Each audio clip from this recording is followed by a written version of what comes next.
clearly it wasn't working.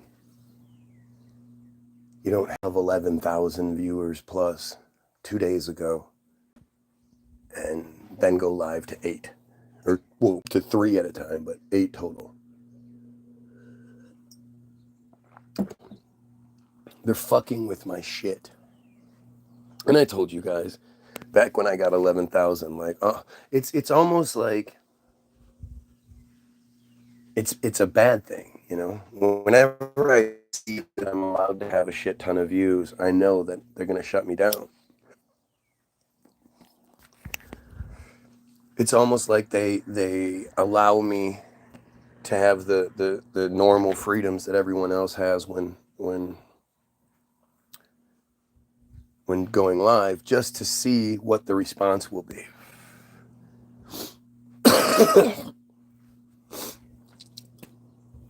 To gauge my popularity, to gauge the resistance, the strength of the resistance. And they do it every couple months. And I'm allowed to get stupid numbers that most people in my position don't get. And you have to ask yourself, like, no, I guess you don't, really. You could just be another fucking dumbass NPC, you know, going about your day.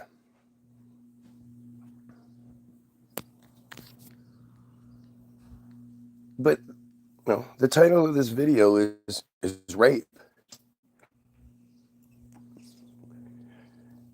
I just can't wrap my head around what's happening. Even, like, as much as I can't stand the Israelis and the Jays, I don't want them to be raped. I don't want anybody to be raped other than rapists. You know, I absolutely think rapists should be raped, savagely raped. But, you know, the Israelis, the cult just needs to be eliminated, whatever it takes. You know, personally, I think we should give the Jays Israel. You know, Franz Blum, hello. You know, I think it should be illegal to be a part of that cult here in the United States. And that's what my 2028 presidential campaign is based on. Because I'm running for president in 2028. And, you know, I have several ideas and several platforms that I'll be running on. But first and foremost is that J cult is eliminated. We send them all to Israel. You know, we pay for their plane tickets or whatever to get them to Israel. And then that's it. That's your last little bit. That's the last American tax dollars that you will see is your plane ride there. And we just let them go. Like, if they're really God's chosen people and, you know, they're on the side of righteousness and they're doing good, then they should be fine. Right? They should be fine. What's up, Shah Mohammed? You know, they shouldn't have anything to worry about. They should be happy that I'm like, hey, let's give them Israel.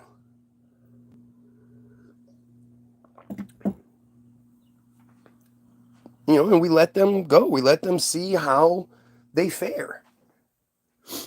How are they going to fare without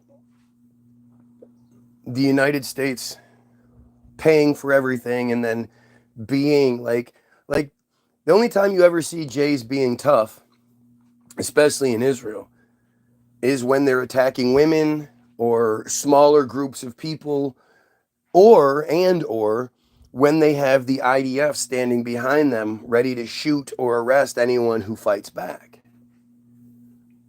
So essentially, when it comes to Israel as a whole, America is the IDF. We're always standing behind, ready to attack anyone that steps up. But how would they fare if they didn't have that? You know, have you ever seen a video of the lone J out there protesting against, you know, a group of people and getting all tough and badass? No. Because they're not. They're cowards. They're just disgusting, horrible, horrible people.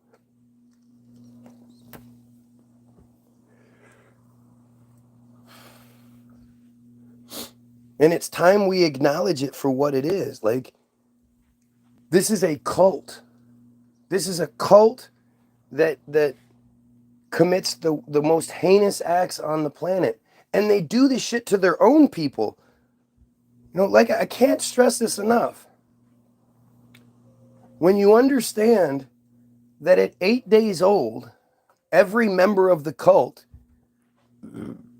is circumcised, and a large part of them are then metitza bipa, which is they cut it and then they suck on it.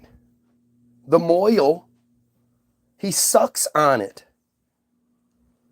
They mutilate and violate their own children.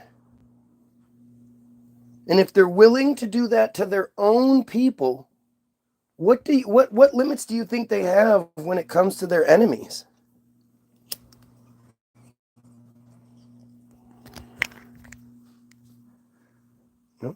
Where's the outrage at what's happening here? I mean, I think I think we are a lot stronger and more prominent than you're led to believe.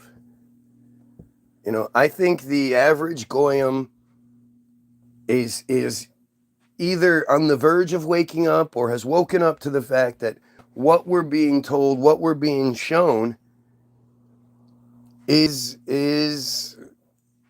you know, is appalling. It is not okay. Whom are you talking to? I think it's pretty obvious, buddy. You know, and one of the biggest issues is the Arab population who has been brainwashed into, you know, one of the Abrahamic cults. People thinking Islam is somehow this good thing. If Islam was this good thing, it would be everywhere. It wouldn't have to be forced on people. It would be prominent. People would steal it. You know? And it's like Arabs don't want to acknowledge the fact that it's just another J control mechanism. Just like Christianity, you know, Islam is how they keep us controlled. And basically, the tenets are that if you follow the rules that the J's put in place while you're alive, when you die, that's when things get good for you. So, you know, follow the rules. And for any Arab that wants to say something, or any Muslim that wants to say something, where the fuck are you? Where are the Muslim countries? How come nobody's coming to the defense of the Palestinians? I shared multiple videos today of tents, fucking tents, tent cities, or tent villages being hit with fucking bombs. How do you see that and continue? What about Lebanon? What about Lebanon? You know, Lebanon is busy defending themselves. That's why you don't hear me say free Palestine. That's not something I say. Because it's not about free Palestine. Free Palestine is the phrase that they let us say. It's the thing that people are allowed to say when what they really mean is end Jism. They just don't understand it yet. But free Palestine is it's like free Palestine gets chalked up to the, you know, in the same category as I'm against Zionism. These are just things that we're allowed to say to keep us distracted. But the truth is Lebanon is being attacked and they're defending themselves. Same thing with Yemen. Same thing with Syria. You know, these people aren't coming to the aid of the Palestinians. If they were, the situation would be a lot worse for Israel. But the fact is, there's literally no videos that ever come out of Israel showing any sort of turmoil. I saw videos the other night, or the other day, showing they had a festival of some sort the other night. And the people are out having a good time. The Israelis have no concern whatsoever.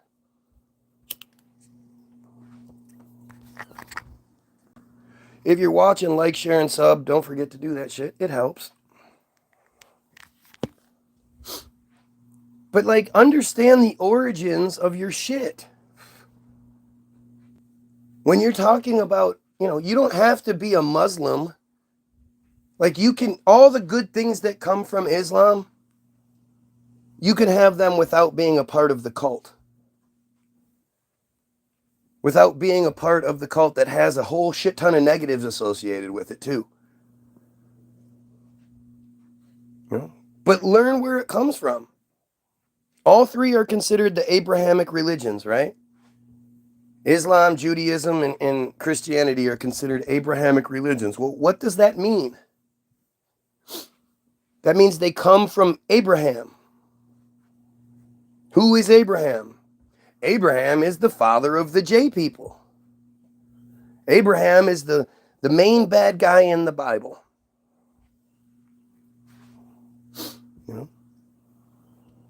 This is just the narrative that they want us to know says this.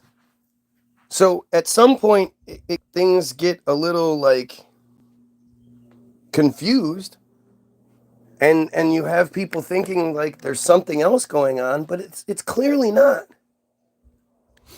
All of you dumb Christians, like I see all these videos coming out right now. Netanyahu is making it a crime to tell people about Jesus in Israel.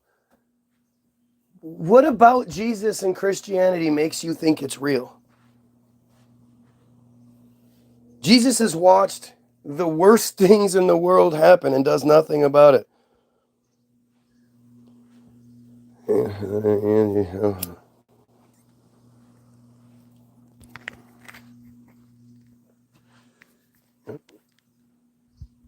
Jesus is such a nonsense bunch of bullshit. And I guess it's there to make you feel better about not doing anything. Because you can say, oh, well, I'm praying. I go in my house and I pray about it. I go to my church that collects money from everybody and I pray about it. Knowing you're not doing shit, but you want to feel better about it. You feel guilty.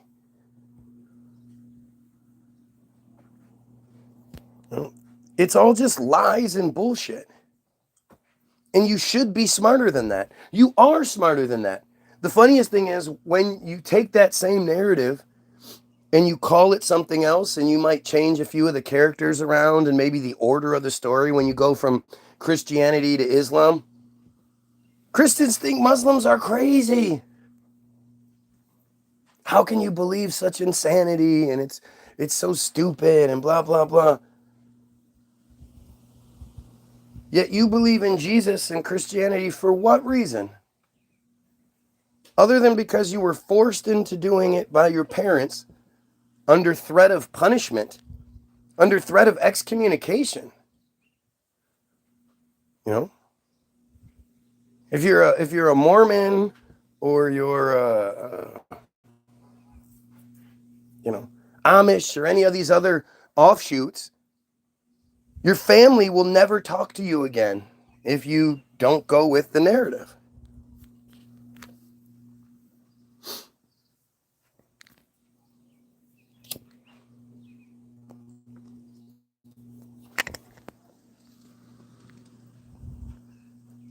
I always think like, you go ahead and believe what you want to believe. As long as you are looking and trying to improve and be better, you'll eventually get where I am. I encourage you to deconstruct or destroy anything I'm saying. I encourage you to find all the information you can to tell me what I'm wrong about. What religious person says that? What clergy, pastor, preacher, cardinal, whatever, imam, What religious leader ever tells you, go ahead and hit me with everything you can, and I'm going to sit here and I'll answer for it? Do your very best to try to debunk what I'm saying, and I bet you I can prove you wrong. It means we all worship the same God, and we're all God's children, and should love one another, sons and daughters of God. God, Jesus, what kind of stupid shit is that? Like that? Thank you. Thank you for providing the stupidity I'm talking about.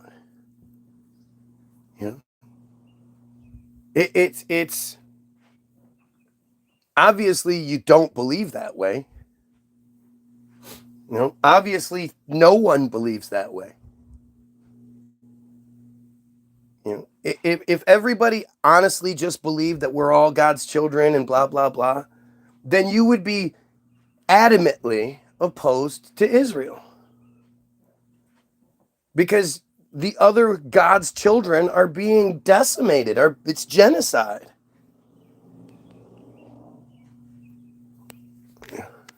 Yep.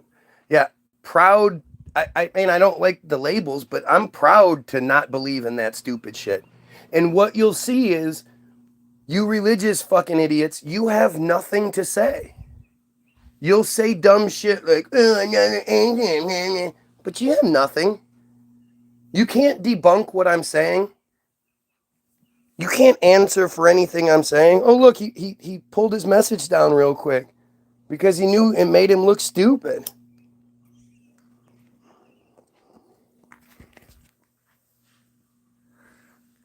You know, this is how they operate.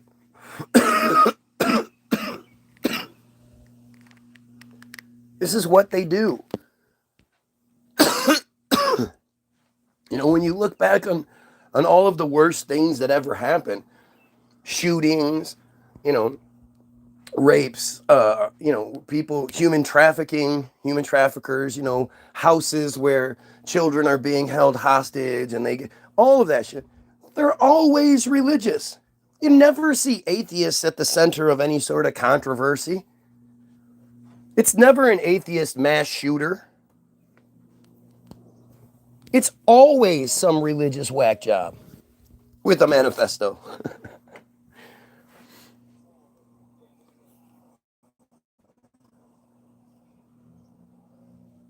Always. Because, you know, like, imagine how fucked up your brain has to be to believe all that shit. You know, you honestly believe that there's some sort of God up there that listens to your prayers. The arrogance in thinking that shit.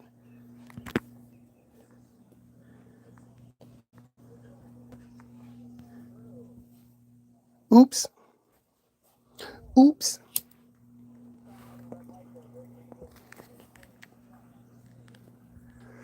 The arrogance in thinking that the God that you believe in answers your stupid prayers about a new house or you know, the one guy came on here and said, here, look, we have a dumbass David saying you're angry. You better fucking believe I'm angry. I'm angry at the genocide and the pedophilia and the slavery. That shit angers me. The fact it doesn't anger you shows what a piece of shit person you are. If you openly know about what's happening with the genocide and the rape and all that shit, and it doesn't bother you, you're a sick piece of shit. You're on a level I can't relate to. You know, it shocks me how many millionaires and billionaires there are out there. I think out of the billionaires that exist, like 30 some percent of them are Jay. At least that's what they say. You know, who knows?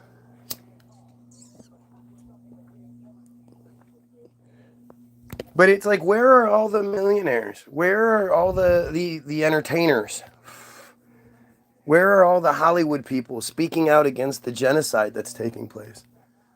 Bruce Springsteen, he kind of said some shit, but not really. You know, where are all these people? Just like, where are all the Muslim communities? what is happening? How are we watching this genocide take place?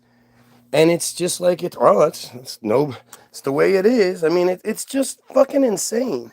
Let's see if I can find.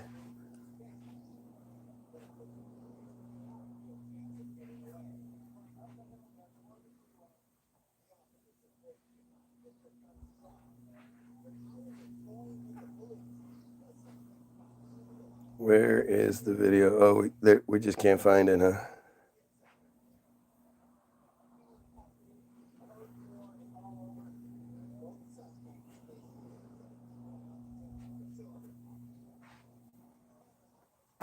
Israeli soldier. So the thing is, the Israeli soldiers that were involved in the gang rape,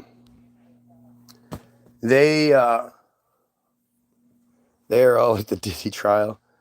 I mean, it's interesting how, to me, Diddy is just a distraction. I've said it from the beginning. You know, for anybody that's focused on Diddy, you're focused where you're supposed to be. Focused on the black guy. The black guy did it. It's the black guy.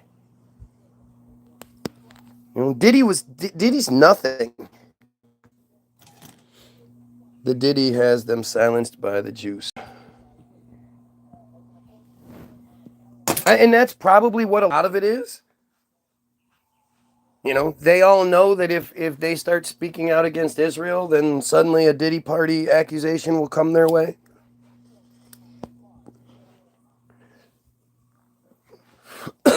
But you know, I fucking told you guys, like whenever shit like this happens, whether it's Kwame Kilpatrick or it's, you know, Cat Williams, Kanye West, whatever it is. Do you understand? Like Kanye has been saying incredible things lately. There are so many videos of Kanye actually speaking out, talking directly about the Jays. And there's no outcry. Here we go. Listen to what David has to say. Shit happens. That doesn't make God wrong. What a dumbass. And quit wasting your time judging others. You need to simply concern yourself with whatever positive you can do. Ranting doesn't do anything. Right. Well, apparently it bothers you. And look at this dumb J perspective. You shouldn't care about that children are being fucking killed and raped and all that. You should be more concerned about yourself. You should be focused on yourself. That's the J way.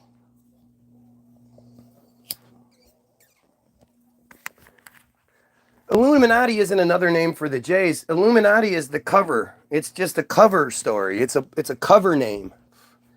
It's a distraction. It's a breadcrumb.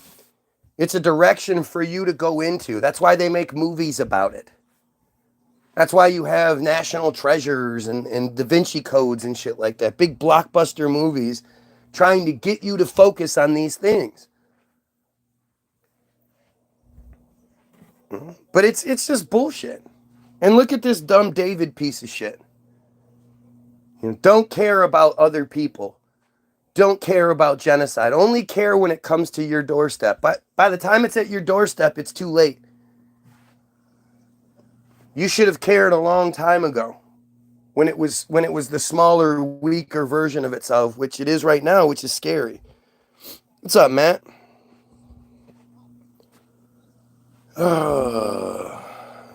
Very selfish way to think. Of course it is.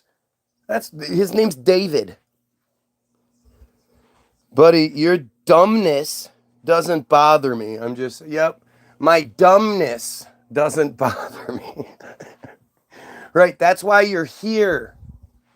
You're here and you're trying to get me to stop doing what I'm doing because it doesn't bother you. You're so stupid that you think you make sense. This is your typical Jay right here. You know, this is like, he thinks he's doing a good job because he's stupid. You know, these stupid inbred pieces of shit, this is what they do. You know, this is their intelligence level. You know, just the idea that Israel has the right to defend itself. Well, why doesn't anybody else? Why doesn't anybody have the right to defend themselves against Israel? Gotta love Detroit. You can always tell Detroit just looking at it.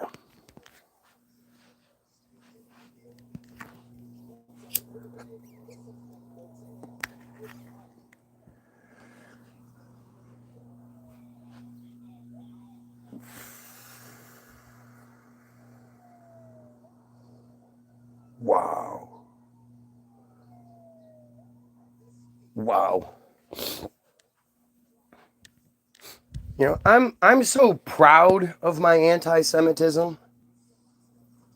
I'm so proud to oppose the supremacy. And I'm proud of the fact that it doesn't directly affect me, and yet I still talk about it. I'm not some dumbass talking about the latest bullshit that they want you talking about. You know, the fact that it doesn't directly affect me, even though it does, I mean, you know, what are we going to do in a couple of years when they institute a draft to go, you know, kill for Israel? Like all of you America First people, you're just dumb. All of you Trumpanzee America First people. And it shows in your stupidity, because anytime anything gets pointed out to you, you just fall apart. You have no argument. You know, the average Trump supporter is a bully and is a perfect representation of their leader. Because if you watch, like, tell me something that Trump's ever said that was like, wow, that's really powerful, and oh man, that's a good thing that's quotable. He doesn't. He's a stupid ass. You know, he says stupid things. He has a very limited vocabulary. America last is how we are treated. Not sure what that means. But it's like, it's embarrassingly stupid to think that dude is the representation of us. Have you seen him in any sort of debate? Have you seen what happens when people question him or confront him on anything? He just dumbs up and starts saying just dumb nonsense. Like, it's really stupid. When directly asked what he planned on doing about the fentanyl problem, he started talking about Biden. And the moderators were like, yeah, okay, but what are you going to do about the fentanyl problem? And he was like, yeah, Biden. And they were like, okay, but 3 times in a row, what are you actually going to do about the fentanyl problem?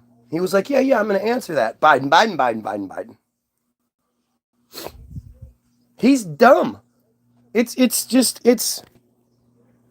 he's a perfect representation of his people, of these dumbass NPCs that support this man because he's racist, because he's an open racist, an open homophobe, an open sexist, and you're too much of a coward to be in your real life.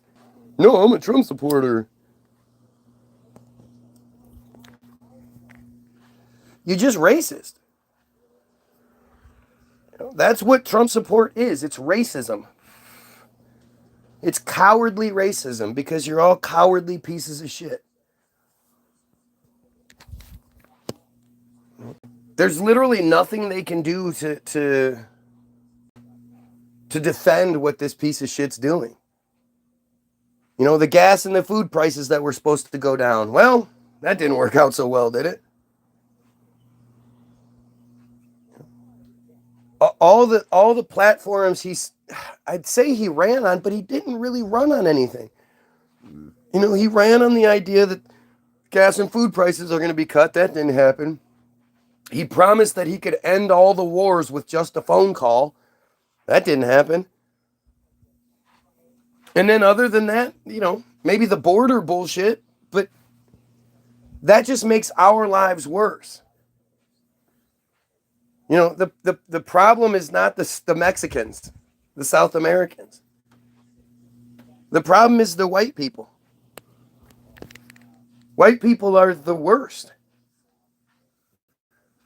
You know, this arrogant bullshit that this arrogant sense of entitlement that makes them think they're they're so deserving and there's no accountability and all that shit.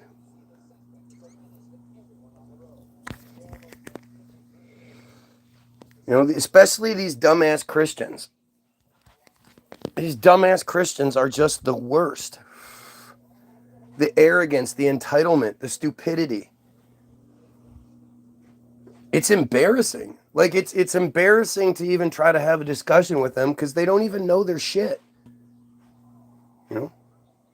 Most of them don't even know their own bullshit.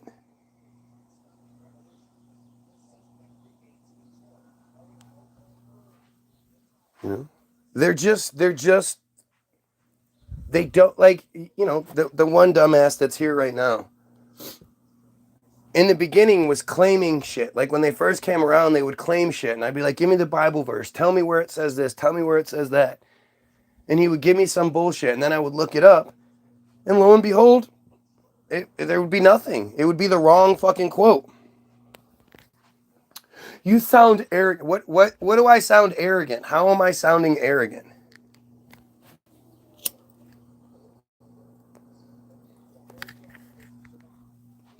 What part in what I'm saying sounds arrogant? I'm confident.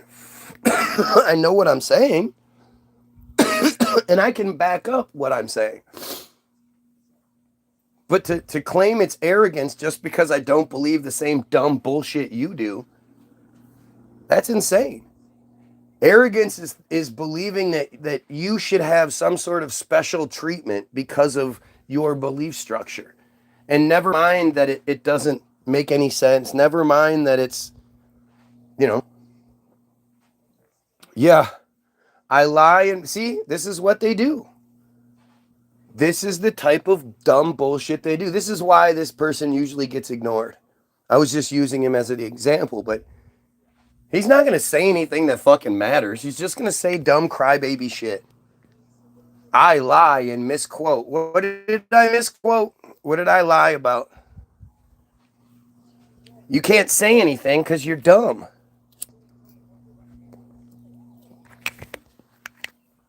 You're just too stupid to actually make any reasonable arguments.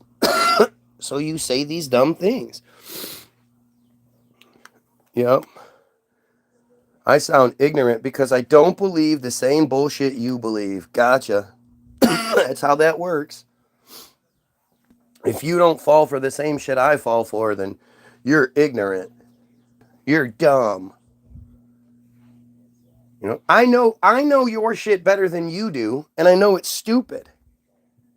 You don't even know what you believe and why you believe it. You just believe you believe the God of the universe that makes, because most of you are dumb enough to believe that the earth is round and it's just one of a bazillion planets out there. So God must be constantly busy. I mean, the whole universe needs to be working. The God of the universe changes its mind because you prayed, because you asked it to. How do you not understand how stupid that is? It's just amazing what it takes to be a Christian. A proud American. I remember being a kid and seeing that shit and being like, yeah, but, I'm an American because my parents had sex here. My grandparents had sex here. How does that entitle me to anything more than children born, in different places where people had sex?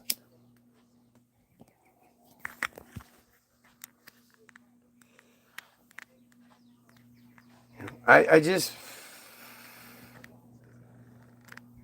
And the fact is, when you start to delve deep into it, when you start looking deeper, you're only going to see the J's. It's only J bullshit everywhere. Now, now look at the typical cop out, right? The typical cop out is that they don't feel like they're here making comments until they get to the point where they have to, justify or explain their thought process. And then now they don't feel like arguing. Look at another person says you can move, right? Because that's what America is about, right? If you don't like it, leave. That's how America. That's like the foundation of America, right? It's not make the changes necessary, create the narrative you want to have. It's not that. It's if you don't like it, you can move. Dumb white guy. Dumb fucking white guy. And the thing is, these same dumb white guys, they cry and bitch about things all the time. But they shouldn't have to move because this is their country. Just dumb white guy shit, man. That tiny pecker makes you guys fucking stupid. And it's embarrassing. But I appreciate the example of it. All capitals, because he's yelling. I'm yelling at you.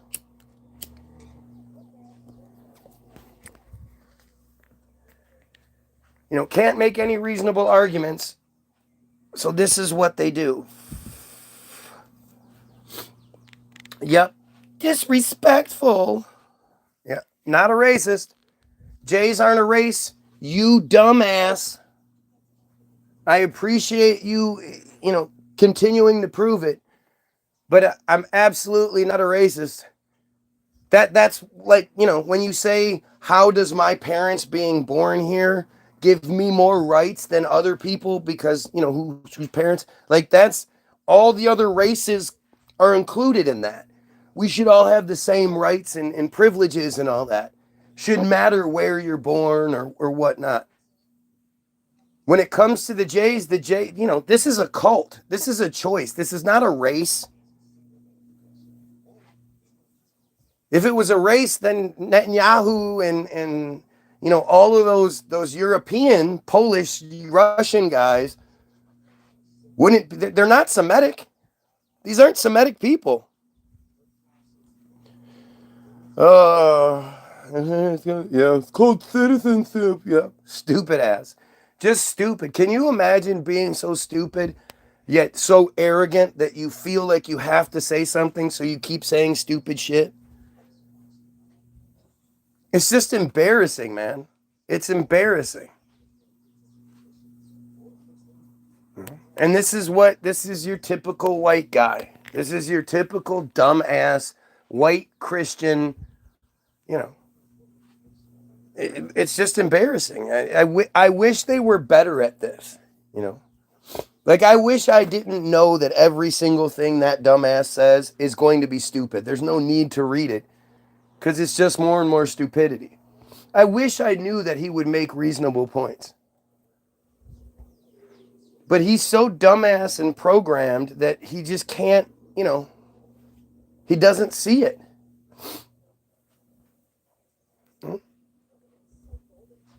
Your American tax dollars are being used to kill children.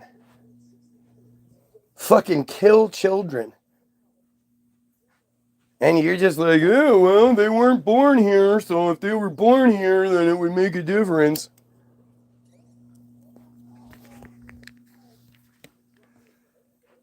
I saw this one dude on Jake Shields. I'm a big fan of Jake Shields, right? Go to wherever you are proud. Go to wherever you are proud. Dumb white guy. Right? What does that even mean? Go to wherever you are proud. Okay, buddy. But I'm a big fan of Jake Shields, and I think what Jake Shields is doing, using his platform to actually say a lot of this shit is amazing. But he had a guy on the other day who is like this American, America supremacist, basically. And he's saying, I don't think $1, one bullet, one missile, one anything should be used to over there in Israel, Palestine, that is an issue for them to deal with and blah blah blah. But it's like, yeah, dude, but What about all the trillions of American dollars that have been stolen and given to this country, so to Israel, so that they can so they can be the menace that they are today? We created the problem. You can't just say, oh, well, we should just pull and let them figure it out. We've created a complete mismatch.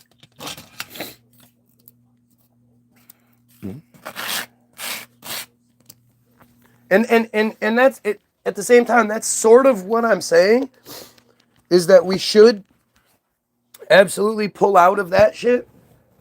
But in doing so, we need to protect the Palestinians.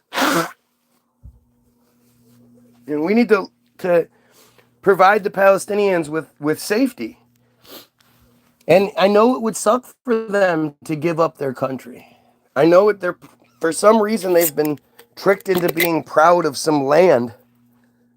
It's actually really stupid. But they'll get their land back. No doubt about it. If Israel is left on its own, the Palestinians will have their land back within a few years. Because Israel won't.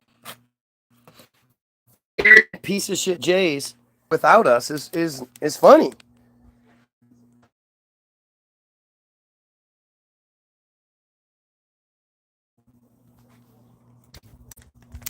They're nothing. They're nothing without us. They won't last more than a couple of years. Hopefully the Seagull does the job. Yep, hopefully it does. Right, because what you want is somebody that's way smarter than you and making you look like the piece of shit fool you are to be taken out, because you can't argue to the contrary. Something has to happen to me because I'm saying things that are too inflammatory, yet, you can't do anything about it. The same old Israeli cowardly bullshit. Person's probably a dumb J. You have to understand, everybody that's against me is more than likely a pedo and a J. I really find it hard to believe that regular Americans or regular anyone supports Israel, supports the J supremacy. And the fact is, you can't see, nobody will tell you why. Yes, it is making him more creative, but it's not even a cigar. You must not smoke. No, he's just a dumbass. He's a desperate dumbass, flailing around trying to get anything to compensate for his own stupidity. It's really simple, right? If I'm wrong, then just address the things I'm wrong about.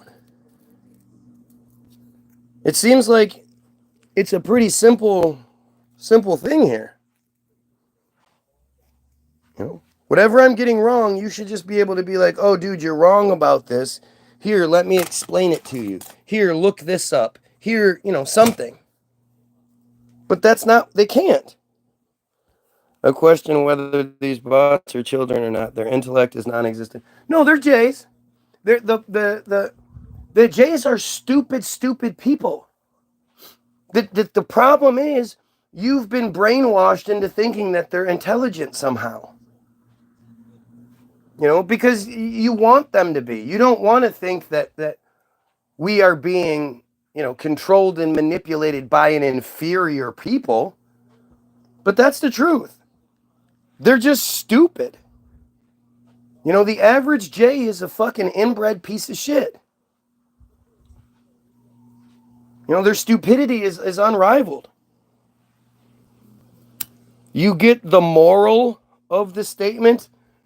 You get the moral of the statement? See what I mean? The moral of the statement. What's the moral of the statement? What kind of stupid ass... we all know what he means to say. You get the point, you get the gist, but the moral of the statement? They Definitely aren't, but the narrative, yes. People would rather live in comfortable lie than the harsh truth reality. Well, because as goyim, we feel guilty. Unlike them. See. So what they did was like with Vietnam, right? With Vietnam, they showed us footage. They would show us. They would nightly news would show these horrendous videos from the war while people were sitting around the table or whatever. They would see United States soldiers with flamethrowers burning up fucking bamboo huts and shit like that. They would show us doing these horrible, horrible things. And instead of it being like, when like the Jays they go on boat tours. There's this famous platform. There's this platform where they actually have students. They actually have field trips to go to this place where there are those coin operated binoculars set up, and you can watch from a distance. You can watch bombs being dropped and all that shit, and then you can use the coin operated binoculars to get a better look of it, because that's the type of psychopaths they are. Sir, would you say Trump is better than Biden? So stupid. It's just so stupid. And actually, no, the Biden presidency, the illusion of the Biden presidency was a better one than the Trump one. By far. By far. The Trump presidency is the bad one, like it always is. The Republican presidency is the one that does all the fucked up shit. And then the Democratic presidency comes and cleans it up and brings the people back. Because every time the Republican presidency is about to come to an end, we're like on the verge of revolting. We just can't stand what's been done, especially if it's the second 4 years, where they don't have to worry about being reelected. The Republicans' presidencies continuously do that kind of shit. And they have to bring us back. They have to trick the people back into believing in it. So they give us the Bill Clinton with his saxophone on Arsenio. No, no, no, no, no. Oh, Bill Clinton got a blowjob. Oh, how terrible.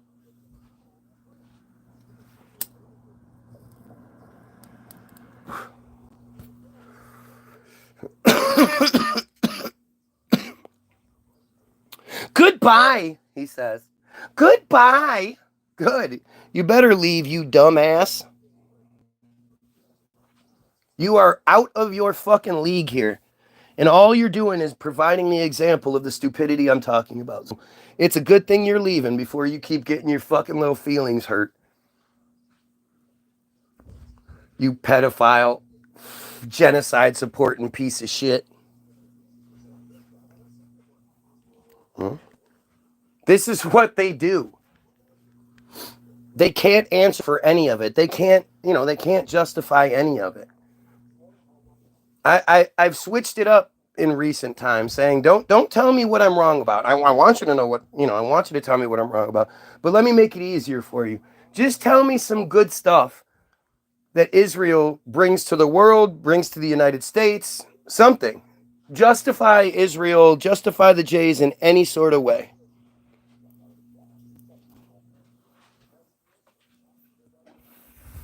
Oh, look, one falls off and one comes back.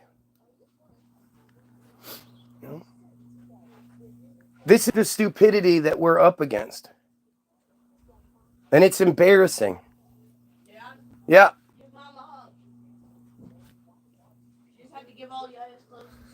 Yeah, I know. Shut up. Okay.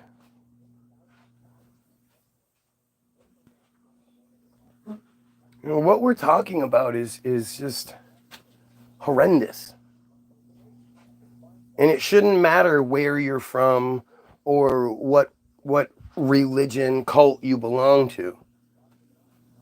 If you're paying attention to the videos coming out of Gaza and surrounding areas, and you see what they're doing, how do you reconcile all that shit? They have They have platforms and looking stations created so they can watch destruction. They have boat tours where Israelis are all on boats, Jays are all on boats. And, you know, they're watching as bombs are being dropped on civilian areas, and they're cheering every time a bomb goes off.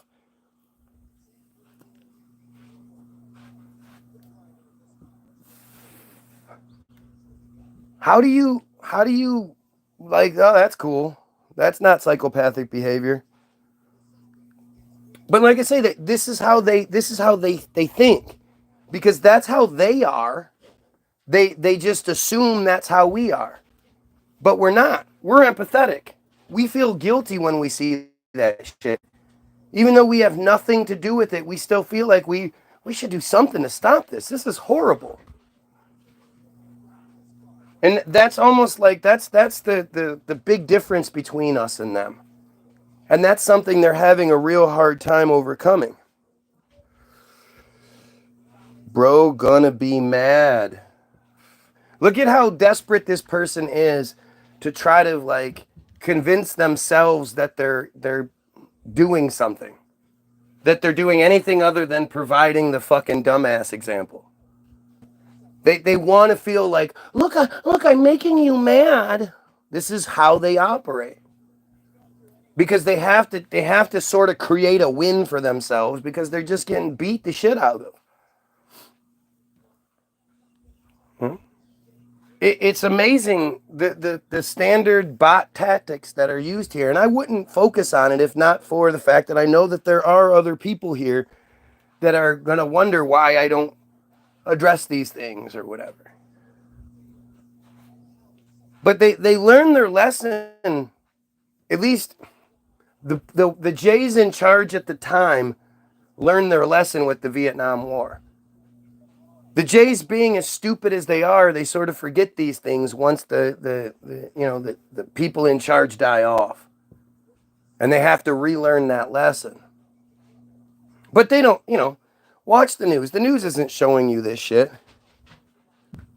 Because they know better. They know if they showed us footage of bombs being dropped on tent villages and all the fucking videos of children being, just decimated, that we wouldn't be like, yay, that's good, like the Jays are. They already know that shit. So they don't try.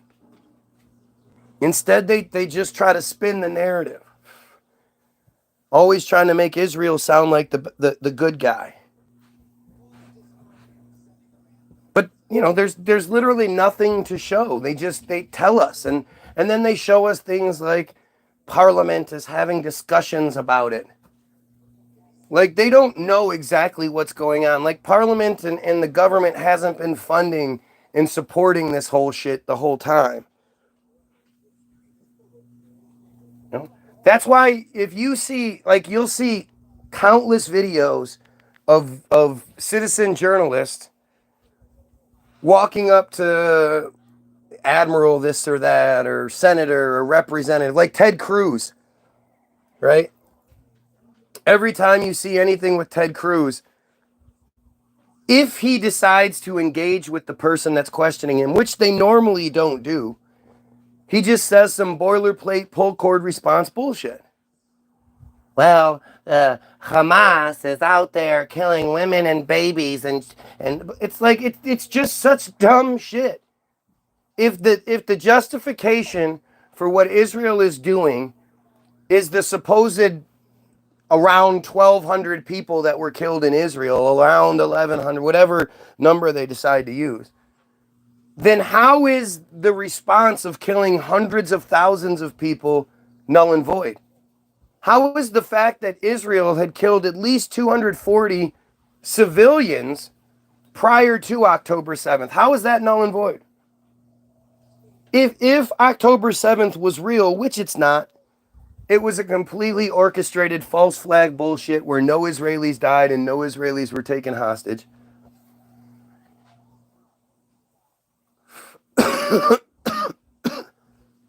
But if it was real, why wouldn't it be justified as a response to everything that's happened to them.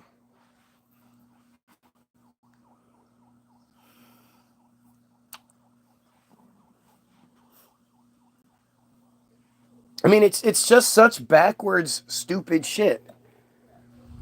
You can't claim that Israel is justified because of violence, that they're over, like, it's not even close. The response, the violent response that came isn't even fucking close to what they claim was done to them. By the way, if you're watching, like, share, and sub. Obviously, they're holding my video back today. I need your help. Just take 2 seconds to share it. Click the share button, share it on Facebook, share it somewhere. And if you need to, say, this guy's crazy. Come tell this guy how crazy he is. Especially all of you detractors. If you're so confident, then share it. And have people come through and you know, you guys can go Israel style and try to gang get me. We know how you guys like attacking in numbers. Now, I'm not a female, so that's going to be difficult. And I'm not a tiny little dude either. So I know you wouldn't be as tough as you normally would be.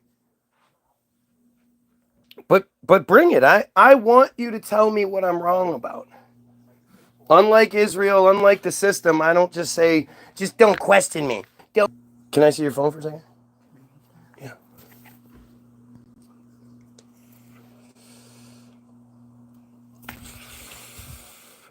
Oh, the claim that it's fake. Based on what? You have nothing to justify the reality of it. The only evidence you've been given is like a handful of staged videos. Considering it's the most heavily surveilled area in the region, there should be endless videos of this supposed attack. But that's not how that works. Here, watch this one. Here's one of these. Piece of shit. Answers you're sending over Gaza and the intelligence that you're sharing with Israel on those that you can give to us to a public accounts committee hearing. So this guy's saying he can't answer a quick question from the press because he's going to a meeting, a public accounts meeting where they're supposed to be talking about these. But he can't answer a question real quick because he's going. The time it took him to say that he can't answer the question, he could have answered the question. Just like these comments. All these dumb comments that could be telling me what I'm wrong about, but instead say some dumb shit. It's the same thing. I don't really have time for this conversation. He doesn't have time. Understand that this is a matter of the greatest importance. Israel's Prime Minister is wanted by the International Criminal Court for war crimes. Right there. Did you see that? How the police officer walked up and pushed the journalist out of the way? If you did that to a cop, if you pushed the cop out of the way, even if it was just like a bumped into him, you'd be arrested.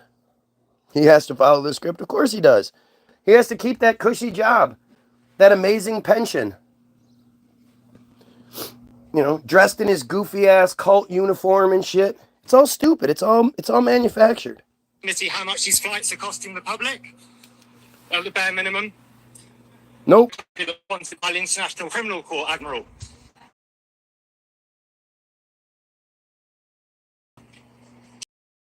Seeing the images coming out from Gaza, we're here with Britain's most senior military official. He's on his way to Parliament, but he won't answer questions from the press about why the Royal Air Force has sent over 500 surveillance flights over Gaza since December 2023. He won't tell us how much those cost, even though he's going to a public accounts committee to talk about the defence budget. And he won't tell us why he keeps sharing intelligence with Israel, a country that's being investigated for genocide. Morning, Bubba. Good morning, baby. The Prime Minister is wanted. Huh? He just tried to go to Bella's. I don't even know if she's awake.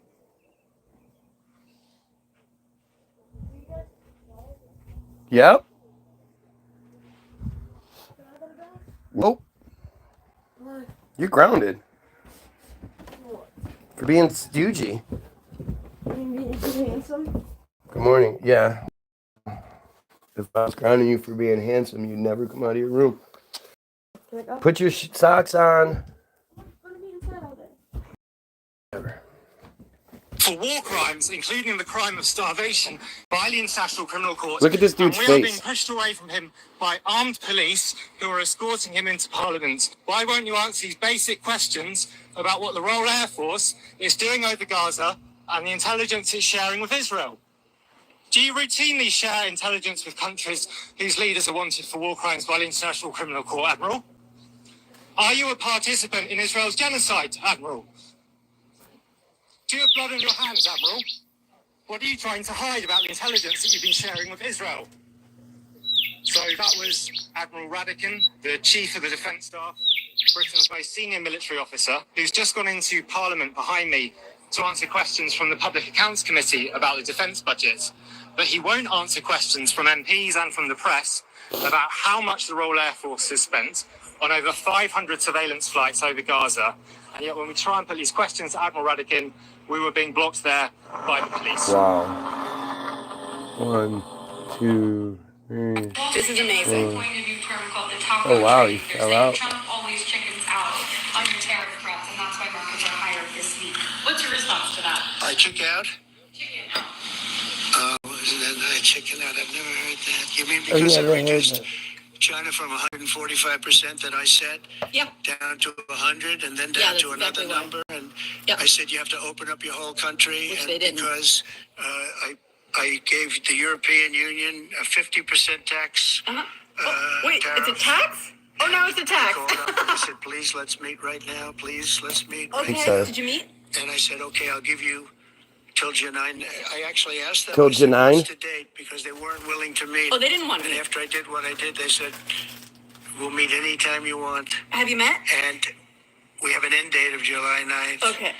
You call that chickening out? Because Yeah. we have $14 trillion now invested, committed to $14 investing. We trillion. didn't have practically anything. Biden, this country was dying. You know, we have the hottest country anywhere in the world. I went to Saudi Arabia. So wait. Remember how I said that once he starts getting all befuddled and he can't answer questions, immediately it turns into, oh, well, Biden. Here you go. King told me. Okay. He said, you got the hottest country. We have the hottest country in The the hottest world market. right now. So 6 trade, months ago, right? this country was stone cold dead. Stone cold Is there a dead. time? Like the part where he continues to say that without him, this country was just a piece of shit. We were just this piece of shit before Trump came around. That level of arrogance is just mind-blowing.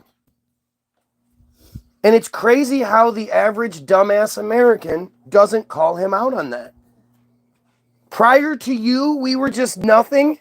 All those decades of existence were just nothing compared to you. We had a country people didn't think it was going to survive, and you ask a nasty question like that. It's a nasty It's question called like that. negotiation. You set a number. And if you go down, if I set a number at a ridiculous high number, So it and is I go ridiculous. down a little bit, a little bit. Little bit. They want me to hold that number, 145% tariff. Even I said, man, that really got up. You know how Oh, it okay. got? So you didn't mean Because of fentanyl and many other things. And you The added it up. fentanyl. I said, where are we now? You didn't even We're know. 145%. I said, whoa, that's high. You didn't even Whoa. know. That's high. That's high. They That's were no negotiation. business whatsoever. And they were having a lot of problems. We were very nice to China. I don't know if they're going to be nice to us, but we were very By nice dropping to the China. tariff, you added And in many ways, I think unnecessarily? we really helped How China is this an answer to the tremendously question? Because, they were having great difficulty because we were basically going cold turkey with China. We were Which is doing no bad. business because of the tariff, because it was so high. Which is bad. But I knew that. The ridiculous. Oh, The you one didn't that know you said. You didn't know the What you tariff, said, but you knew that's that. a nasty question. To me, that's the nastiest question. It's a nasty question. That's nasty. This is amazing. Coined a new term called the taco trade. There's That's nasty. Here, this is something you all should know. The world's terrorists are the United States. Look what we did to Iraq. Look what we did to Libya. Libya, the most successful country in all of Africa. The guy created the eighth wonder of the world with the way how he delivered water and turned deserts into farmland. And everybody had a house and everybody had education and healthcare. And we turned it into a failed state run by terrorists with open slave markets. Who did that? Barack Obama and Hillary Clinton did that. And they'll never have to pay a price for that. Barack Obama, the most they'll do is go, "No, that was a mistake." But why did they get rid of Gaddafi? Because he was going to start a a currency of Africa that was going to compete with the U.S. dollar and the euro, and they can't have that because the way the United States controls the world is because the United States dollar is the reserve currency of the world. So that's why they can put sanctions on all these countries. Exactly. And so what they're doing, which they shouldn't do, they're weaponizing the U.S. dollar. And so like when countries want to trade with each other, they have to go take their currency, change it into U.S. dollars so they can trade. And it was a lot of it was based on the petrodollar, which, by the way, Saudi Arabia just quit. They didn't renew it. I don't know if you heard about that. Yeah, I did hear about that. So, and all of a sudden, CBS News is starting to do news stories about how Saudi Arabia was involved in 9/11. All of a sudden, 24 years later, all of a sudden, oh, you know what? Turns out there was something happened with them. And they're like, you mean 2 weeks after they decided to not renew the petrodollar? Now CBS News is allowed to talk about that and investigate it, which when I talked about it, it got demonetized. But anyway, that's why, because Gaddafi was doing that. He was going to set up a currency for all of Africa, and it was going to be based on, have a gold standard. And that so the people were all going to get a piece of it. All of the people were going to get a piece of the profit. So here, this is the story I was looking for. I'm surprised I can't seem to find this video anywhere. Do you remember when this group of IDF soldiers was caught on videotape gang raping a detained Palestinian at the Seti A man. torture camp within the Negev desert inside of Israel? They were detained temporarily, but due to public pressure from Israelis, including protesters, including Knesset members who stormed the Seti Taman torture camp to demand the release of these heroes, these IDF soldiers who they all know raped this Palestinian, they let them go. There was no justice for Palestinians. There never is. Israelis didn't just storm one army base, they stormed two. And Ben Gvir, Israel's national security minister, a member of the Jewish Power Party, an extremist within Israel's government. They're literally called the Jewish Power Party. That's what their name is. Which is hard to do.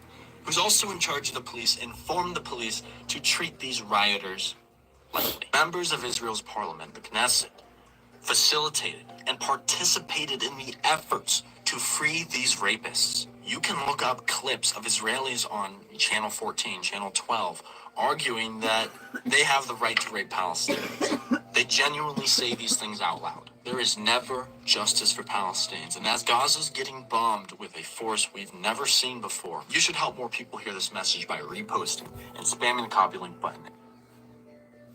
Here, look at, here's, they're dropping bombs on tents.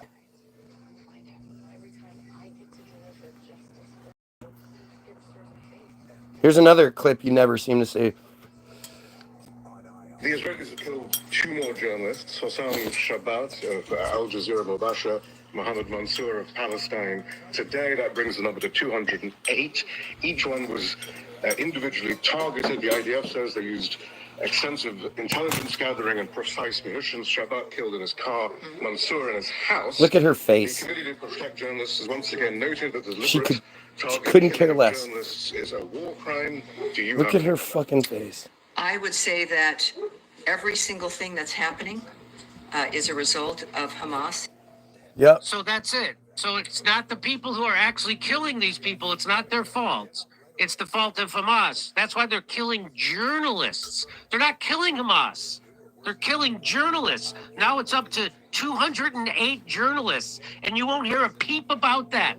You're not going to hear Rachel Maddow cry tears about it, fake crocodile tears. You're not going to hear Jim Acosta care about it, but he will talk about how bad the Trump administration was rude to him at a press conference. But your country is now slaughtering people, journalists, not just people, but journalists. And journalists won't even speak up for it. Journalist Hassan Hamad, 19 years old. Another one, Hassan Shabbat, 23 years old. And Ismail Agul, 27 years old. Israel killed them one by one. If they went and targeted them, they're killing journalists on purpose. And here's the latest. A journalist who worked for Dropsite News, and his last message was, I ask you now, do not stop speaking about Gaza.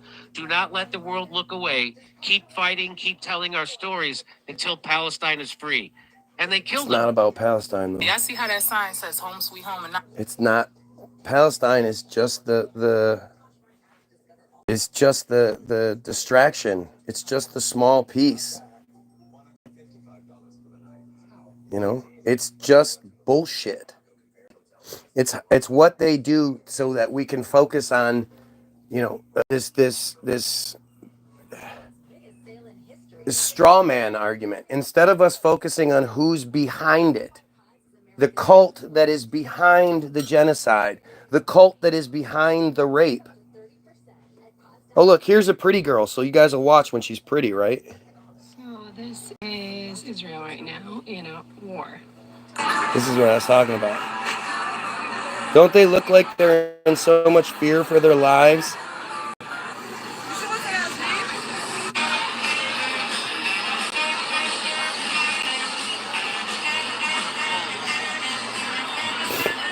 They look scared, don't they?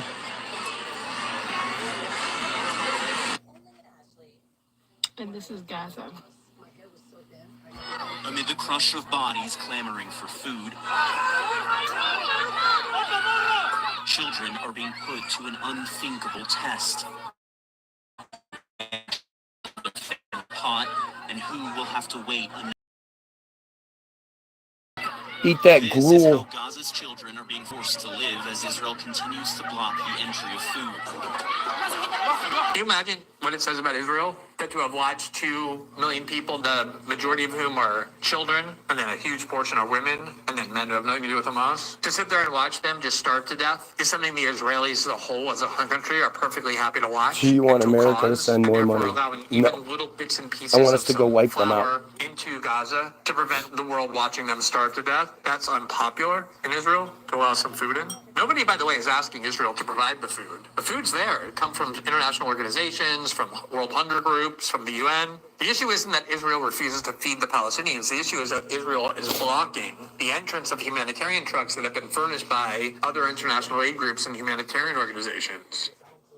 Again, you can't say America. Oh, here you go. Here's another one. I'm just wondering at what point the world and the media are going to stop gaslighting us into thinking that this is anything other than it is. This is a concentration camp. This looks like this. We call this a concentration camp. I actually saw somebody say, well, actually, this is different because there aren't any chambers. You guys seem to think that it all happened overnight. Like, really, like when you think The about Holocaust the is way bullshit. that genocides happen, the way that the Holocaust happened, you think it all Bullshit. happened overnight. As if it didn't start in ghettos. As if it didn't start with displacement. As if it didn't start with ethnic cleansing. As if while it was happening, they were honest with the world about what they were doing. They weren't. And as if when they put all the people in the pen, they told them where they were going. How much more do you need to see in order to call this what it is? You want them to all be gone before you notice? Maybe take a page from the U.S. and one day do land acknowledgements after you've wiped them all out? This is outrageous. And it is outrageous that the world is sitting by continuing to allow this while funding them. So I made a video. So this is funny. You guys actually who believe the round earth, you believe this is real. They're traveling at 17,000 plus miles per hour. Can you catch it? I see. Looks real, doesn't it? GoPro из этой своей штуки вылазит, там было скотчем замок. Так, а мне, наверное, надо его... Oh, we have some dumbass. Jesus is coming soon. Oh, well, that's real. All of you dumbass Christians, I swear, man, it's so embarrassing how stupid you are. Every Christian that's ever existed believed Jesus was coming soon. None of the Christians of 1725 said, oh, well, I believe in this, but Jesus isn't coming back until 2025, 2026. It's just so stupid. It's just so stupid. And the idea that we shouldn't send any money over there. Well, we've sent trillions of dollars to Israel. So you can't just be like, oh, well, the Palestinians need to fend for themselves. They can't. The situation they're up against is unheard of. Ugh. The firmament is in the Bible. Yeah, right. So that's the only thing it could be because the Bible says some bullshit. Like it's just so stupid how people will think when they want to think that way. Like when they want to think something, they'll put on their blinders and think dumb shit, right? They don't want to acknowledge the fact that, well, that's just one story. There are plenty of stories out there that call the dome something else. But to me, honestly, at this point, I don't care about the shape of the earth. I just thought that was a funny video.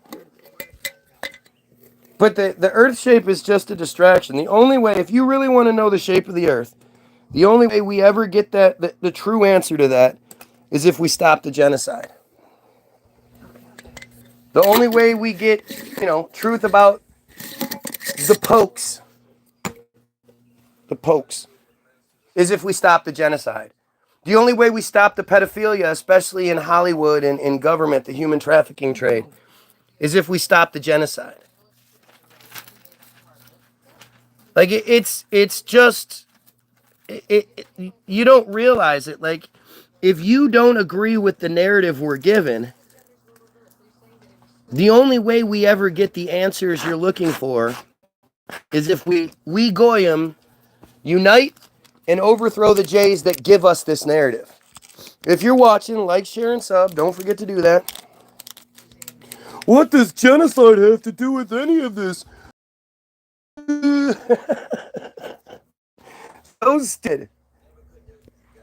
The people that are committing genocide and then controlling the narrative that we get regarding it are the same people that lie to us about everything else. If you want the answers to whatever you're seeking, we need to overthrow the Jays that control the narrative and unite. Unite as Goyim. Right? Notice how, yet again, you have a ton of dumb people saying a bunch of dumb shit, but none of them are addressing what I'm saying. Why don't you just tell me what I'm wrong about? Why doesn't anyone come in here and justify the genocide? Why doesn't anyone come in here and justify the pedophilia? Seems strange, right? Why would people come in here and try to change the subject instead of being like, yeah, you know what, genocide is disgusting, genocide is wrong, pedophilia is horrible, we need to eliminate it. Ask yourself, who's behind all of these fucking bot profiles? And I call you a bot as a courtesy. I'm giving you the benefit of the doubt and saying you're just a dumb bot who's programmed to say these things. If you want to insist that you're a real fucking human, you're a real person who says these things, that's so much worse.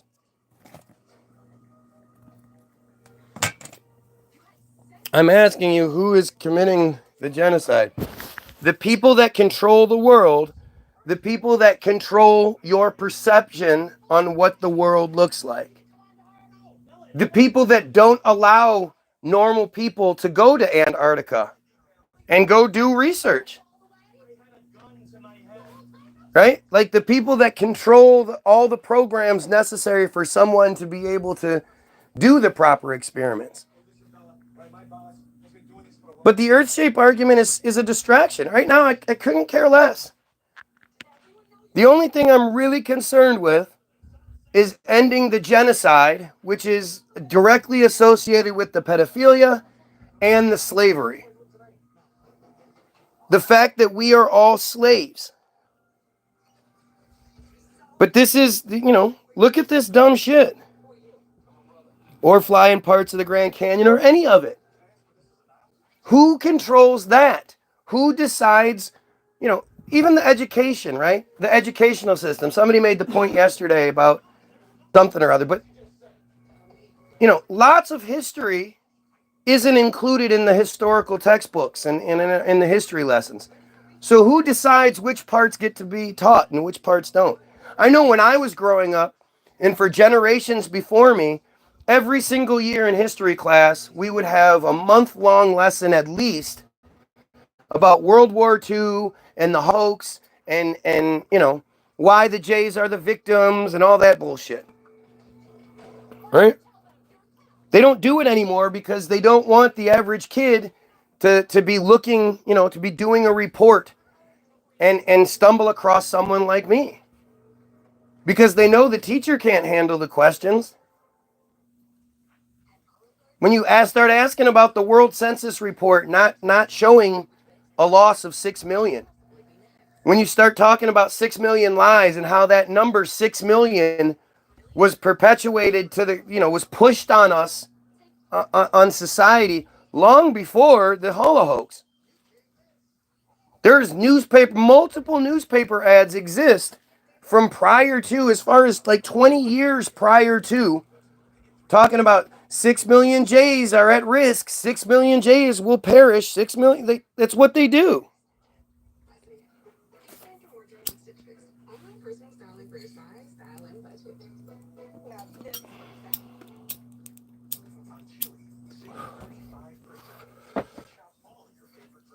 This is the narrative we're given is totally manufactured.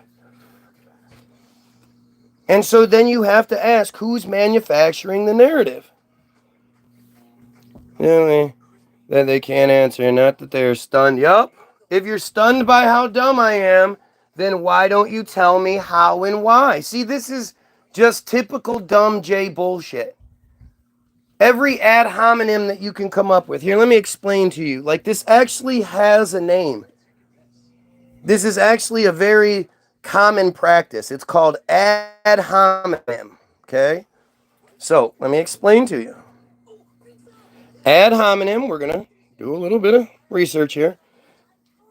Or short for argumentum ad hominem, refers to several types of arguments that are usually fallacious. Often, currently, this term refers to a rhetorical strategy where the commenter, you, attacks the character, motive, or some other attribute of the person making an argument rather than the substance of the argument itself. This avoids genuine debate by creating a diversion, often using a totally irrelevant but often highly charged attribute of the opponent's character or background. The most common form of this fallacy is that person A, me, makes a claim of fact to which person B, y'all, asserts that person A, me, has a personal trait, quality, or physical attribute that is repugnant, thereby going off topic, and hence person B, you, concludes that person A, me, has their fact wrong without ever addressing the point of the debate. This is Trump bullshit at its finest. Fact? What facts are you talking about? The fact there's a genocide taking place right now. Right? And then look at this person. I bet you was told you was special. This is how intelligent my opposition is. You was told you was special. You are so goddamn stupid that you typed that out.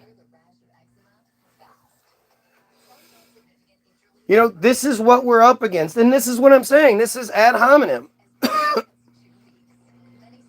Too stupid to actually be a part, like sit at the adult table.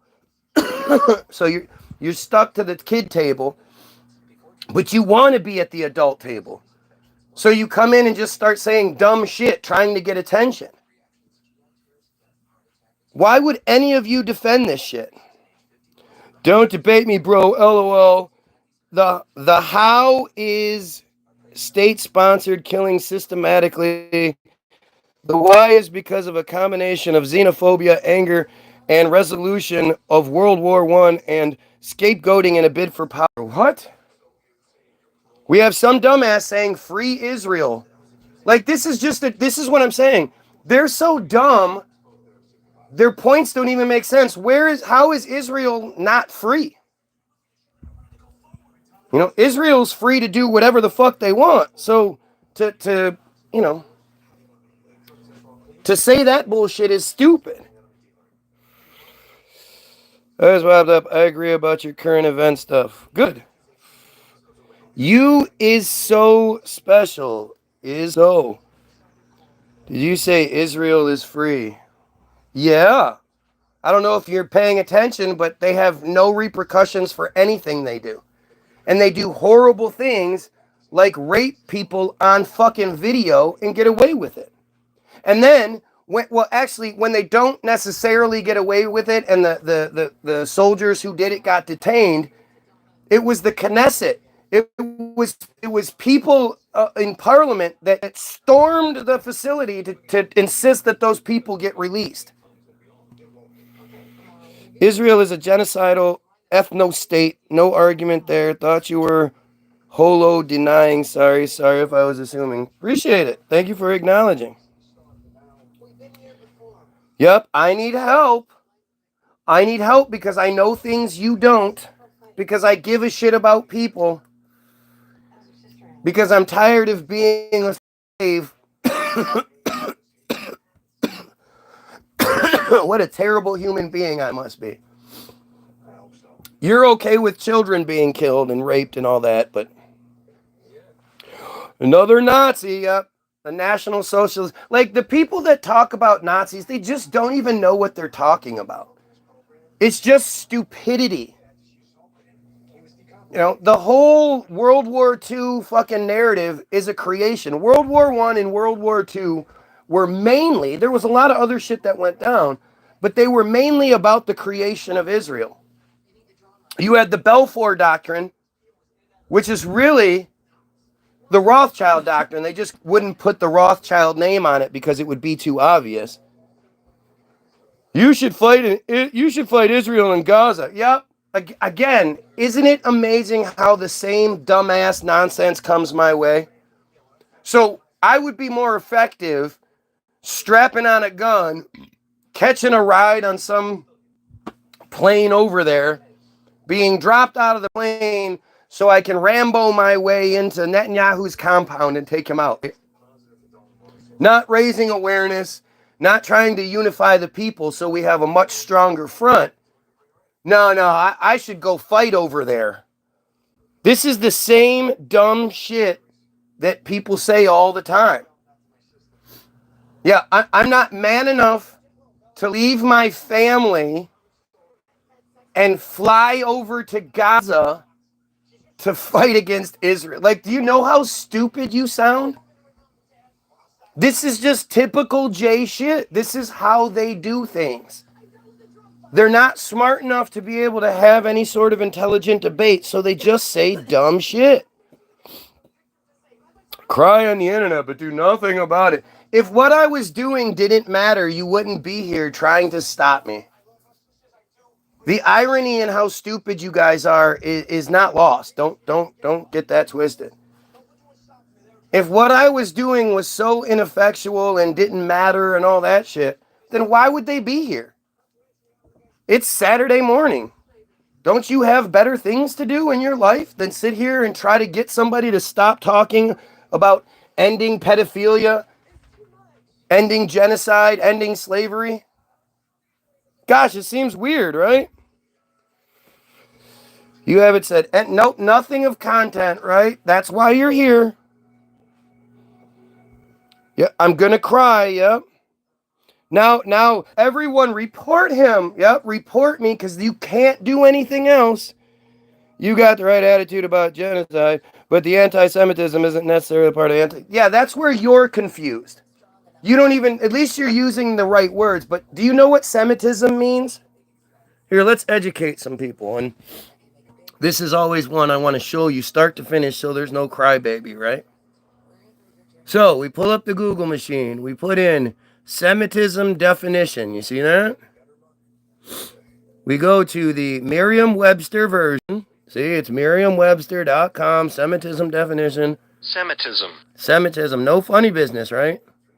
Semitism. Number 1A, Semitic character qualities. Number 1B, is a characteristic feature of a Semitic language occurring in another language. Number 2, policy or predisposition favorable to the Jays. Policy or predisposition. That's called supremacy. When the policy, the rules and regulations, and the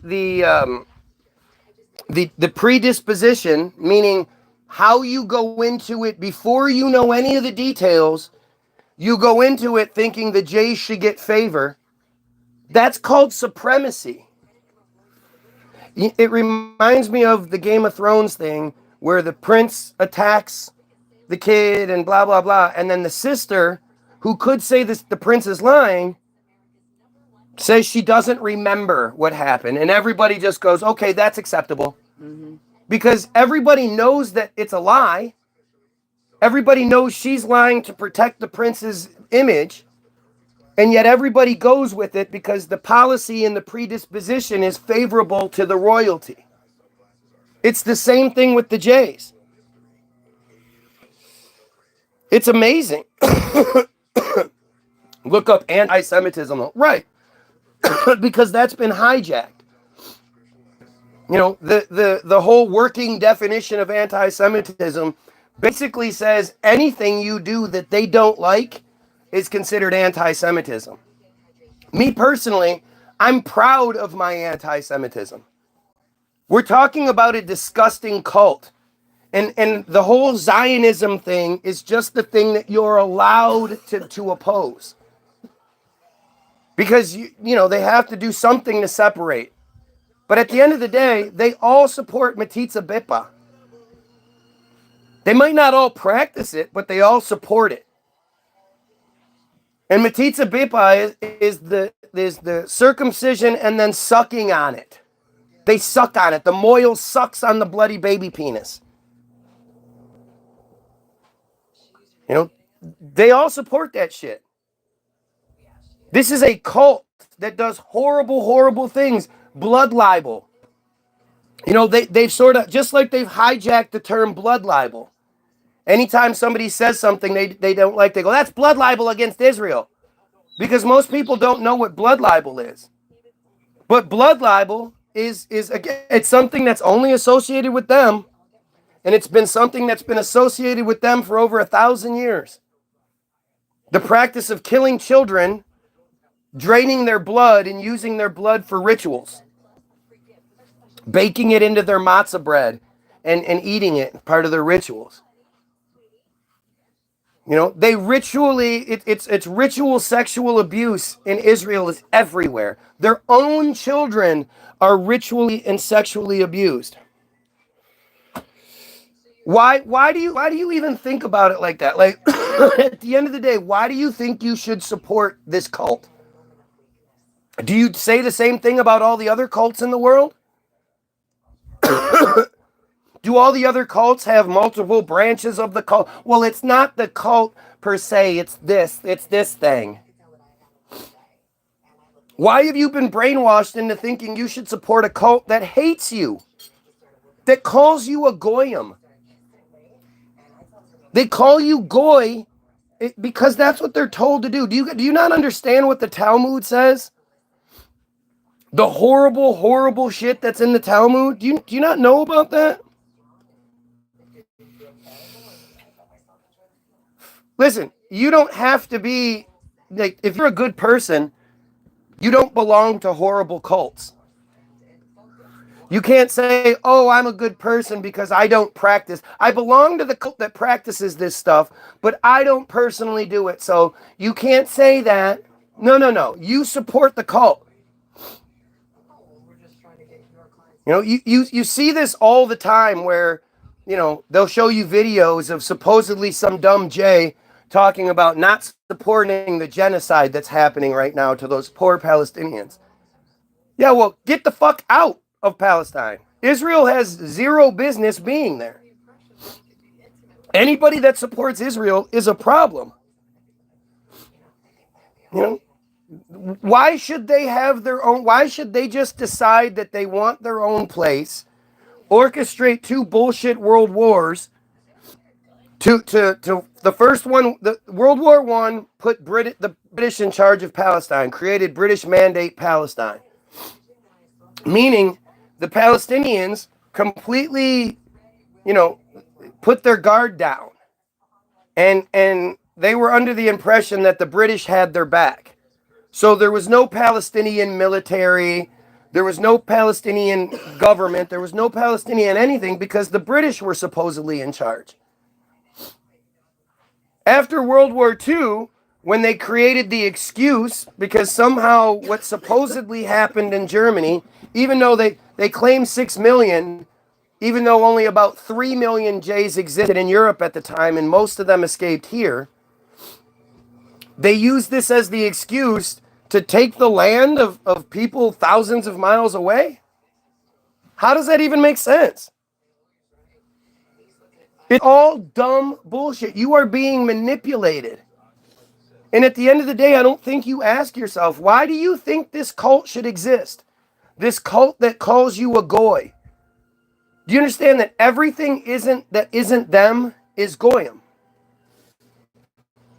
We are all the people are lumped in the same category as the animals, as the furniture, your bed, your chairs, your car. Everything that isn't J is goyim. You're okay with that? You think that we should still support that? We should accommodate this cult that cuts and sucks on baby penises, that thinks women's vaginas are disgusting. So disgusting that they need to be cleansed after every period. They need to go into their mikvah and be cleansed. You know, if you look up the term well poisoning, the poisoning of drinking water systems, it's literally only associated with the Jays. The Jays are the only people disgusting enough to do such a horrendous thing. Poison a drinking water system. And again, blood libel is something they've just repurposed the term. And the funniest thing is nobody calls them out for it.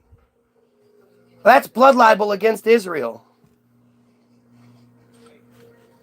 It's amazing how stupid they have the average person. But at the end of the day, the average person identifies as a Christian.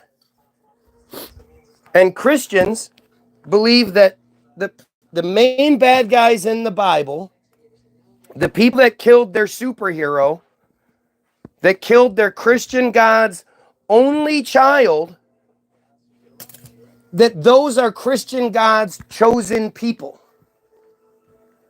And if they're your God's chosen people, then what the fuck are you? If you're not one of the chosen, then what are you? Are you one of the slaves that the Bible seems to be so fond of? Genesis, J nonsense. You know, Revelations is all about the J's.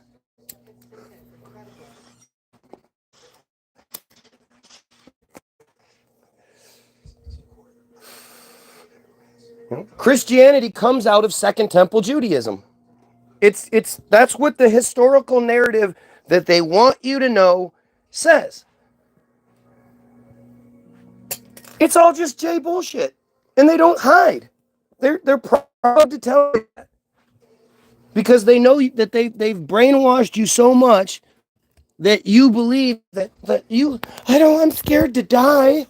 I want to live forever. I'm arrogant, and I eat animals all the time. Not worried about them, but I'm going to live forever.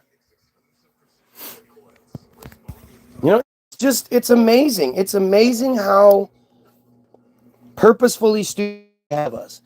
What, did they shut the comments off again? Gotta love how they shut the comments off all the time. Anytime my feed starts getting a lot of views, like we had as many as 80 on this feed not 20 minutes ago.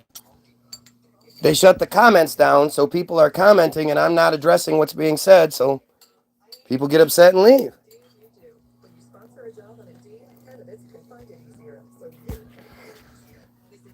This is disgusting, man. This is just disgusting how fucking insane we are.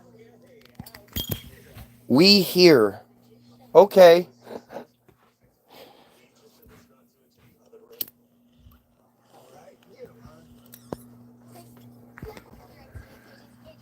Netanyahu is the biggest piece of shit, Milkowski or whatever his real name is.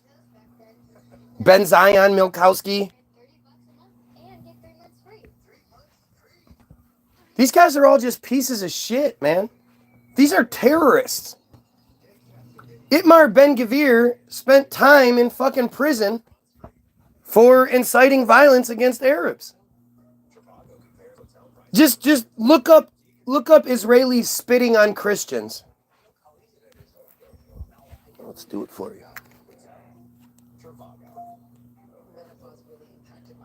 By the way, if you're watching, like, share, and sub. Who started the war? What are you talking about? Israel. Israel started the war in every facet.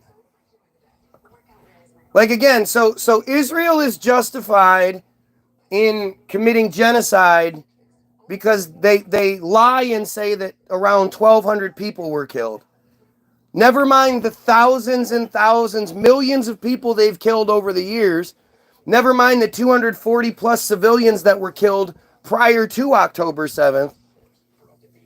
If October 7th was real, which it's not, it's just a false flag bullshit. No Israelis were killed and no Israelis were taken hostage. But if it was real, it would be a completely justified attack. But, you know, you're dumb enough to believe that somehow Hamas, using hang gliders and motorcycles, was able to kidnap a bunch of people. How were they kidnapping people on hang gliders? On paragliders? I mean, you just put your mom like a backpack? No, you would have to have them like grab hold and then run really, really fast with you so you could even begin to get the lift, which you can't do. You can't just run on flat ground and make your paraglider take off. But I mean, it's just such stupid nonsense. I forgot what. Announced a major recall of gummies due to a potential contamination with cannabis. How? That's on news.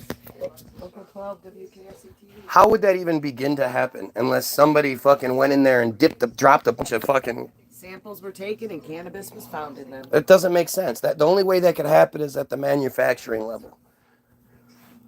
But these are the dumb stories that I just couldn't care less about. These are the distraction stories. You know? This is the kind of bullshit they want us focused on, instead of focusing on the fact that Israel is killing or injuring, but killing 100 children per day, either through starvation or bombing.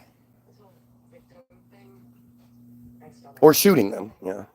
There's all these love how over 100 views went down to 3 really, really fast. Right. How does that happen? Have you ever seen anything like that before? All of us have been watching YouTube for a really long time. None of us are new to this shit. How come so many people are seeing new shit on my feed only? Feed shit that they don't see anywhere else. How does that make sense? If it's not censorship, then what the fuck is it?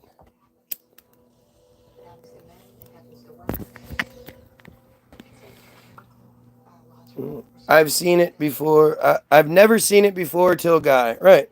It happened because there are lots of video footage of it. You trying to tell me that there is not lots of video footage. Just because you say that shit doesn't mean there is.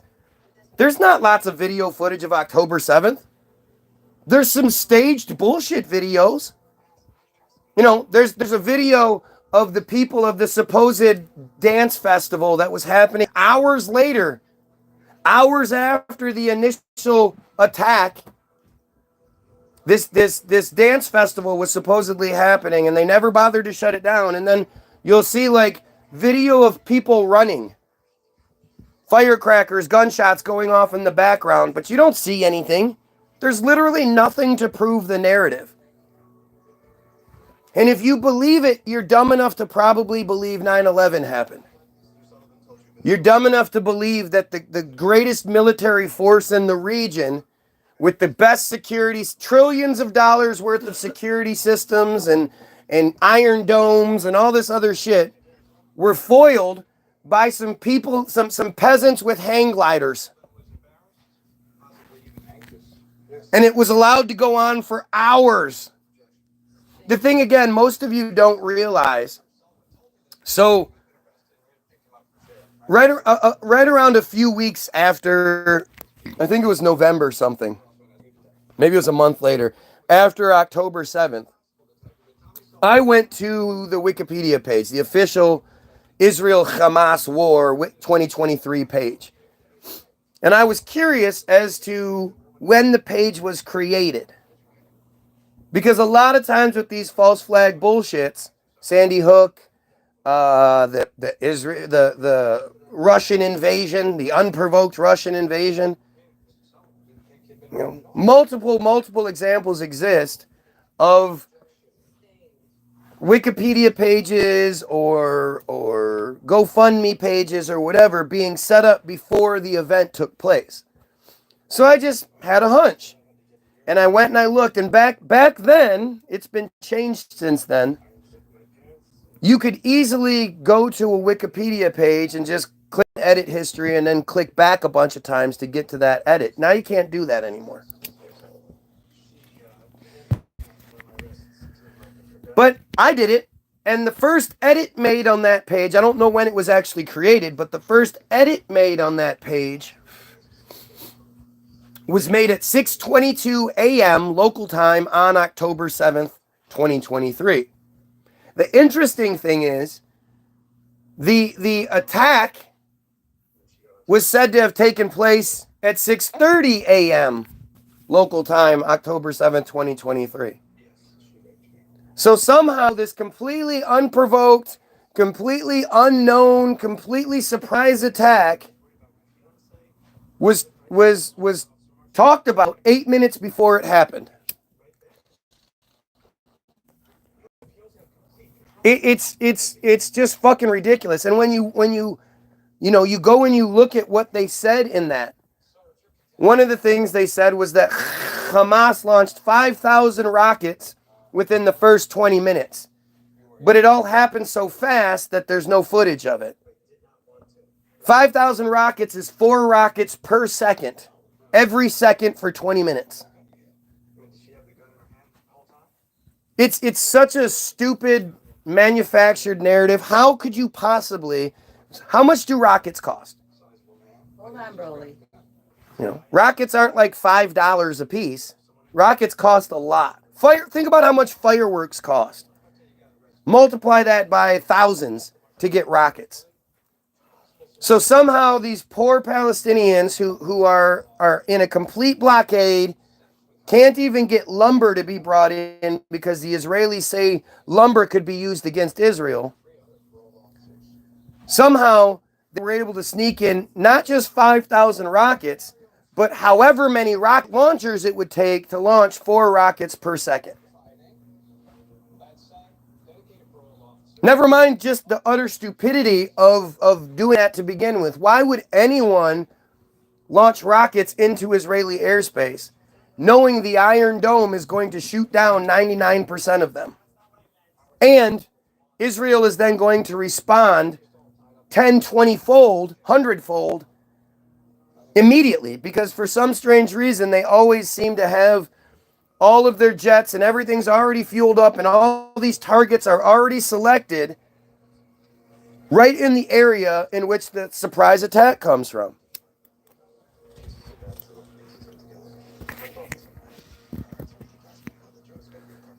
Do you not understand how ridiculous that is? They also, so I found it really interesting, and what I did was I read the edit history for the next 3 hours of that day. And the edit history over that 3 hours was basically they had like 4 or 5 or 6 people who had the...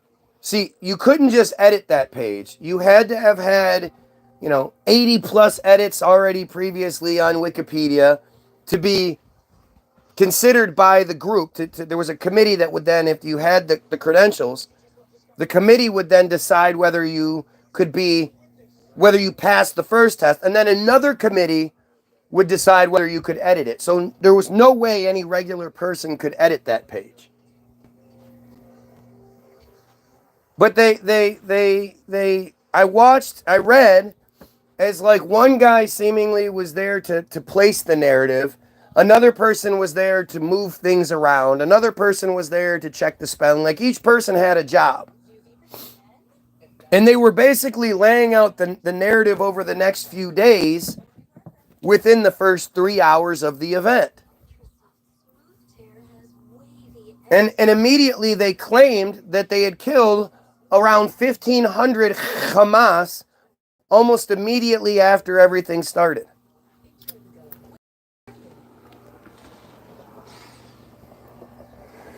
I mean, there are so many pieces to this that it's like if you've been following this story since October 7th, you only have a small portion of what's actually happening. You only have a small perspective. You know, you don't pay attention to how the Jays, you know, the importance of funerals to the Jays. The Jays believe that their bodies have to be put into the ground within 72 hours of death. And because of that belief,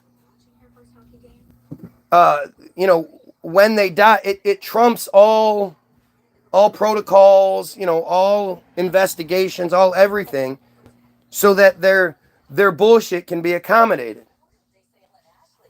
Yet, where are all the funerals from October 7th to October 8th, October 9th? And a lot of you would say, bullshit, how could you have a funeral the day of? That's stupid. Well, on October 21st, 2023, a J community leader here in Detroit was found stabbed to death on her front lawn, multiple stab wounds, almost like a domestic situation. Something that months down the line, her boyfriend actually called the police and admitted to doing, but then was given immunity because he had accidentally taken a double dose of his psych meds, because he was on psych meds, and hit his weed pen 4 times and made him call the police and say he thinks he killed his girlfriend. He just can't remember. He's a J, of course, so that's why he's given immunity. But they did their best to blame it on a black guy. And the J judge tried to levy, you know, hate crime charges and all this extra bullshit, none of which stuck. The only thing they could end up getting that black guy on, his name was Michael Jackson Bolanos. The only thing they were able to get him on was lying to police, in which they gave him 18 months to 25 years in prison for lying to police. Have you ever heard of that kind of sentence before for anything? 18 months to 25 years? Let alone for something as goofy as lying to police? But as crazy as all that is, the even crazier part is, like I said, she was found dead around 5:30 to 6:30 a.m. by one of her neighbors on October 21st. The newspapers, the morning edition newspapers on October 22nd, talk about how beautiful her funeral was and that over 1,000 people attended it.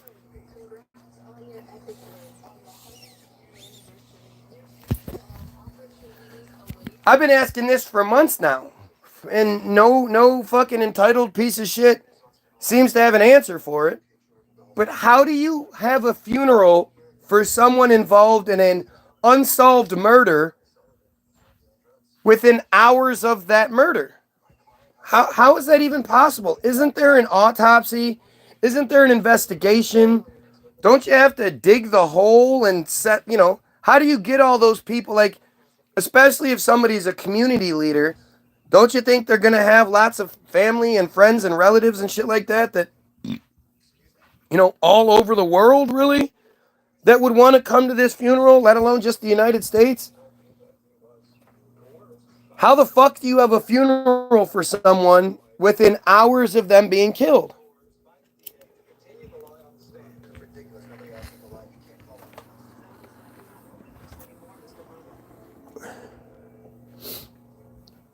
This is all shit that, like, I've been putting this out here for years now. I've been saying these same things for years.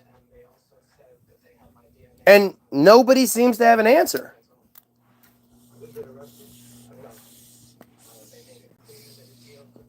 Yet I should continue to believe the narrative that I'm told, even when it doesn't make any fucking sense?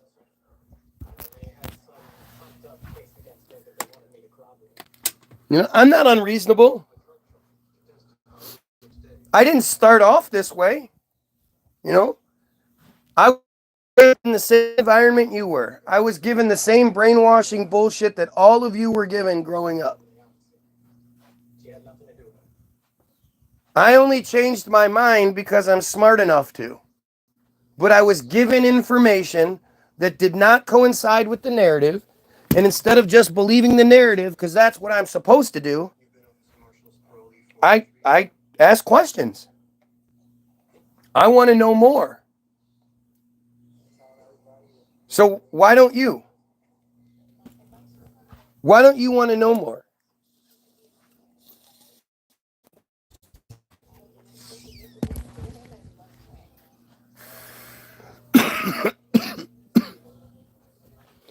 Putin recently came out saying that as many as 80% of the top officials in the USSR and in, you know, in the whole Stalin-esque gulag bullshit, the Bolsheviks, were Jays. They were Jays. The Jays killed millions and millions, 25, 30, 50 million Christians in the Stalin gulags at the same fucking time as your boy Hitler. And yet somehow Hitler's the worst guy for supposedly killing 6 million, but it's not even close to true.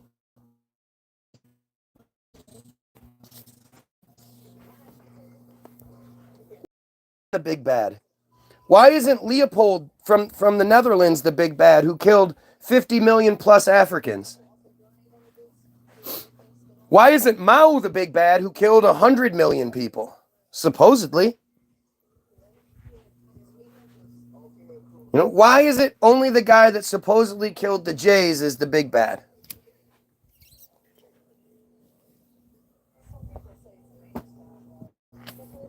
And it's not true. It's not even true.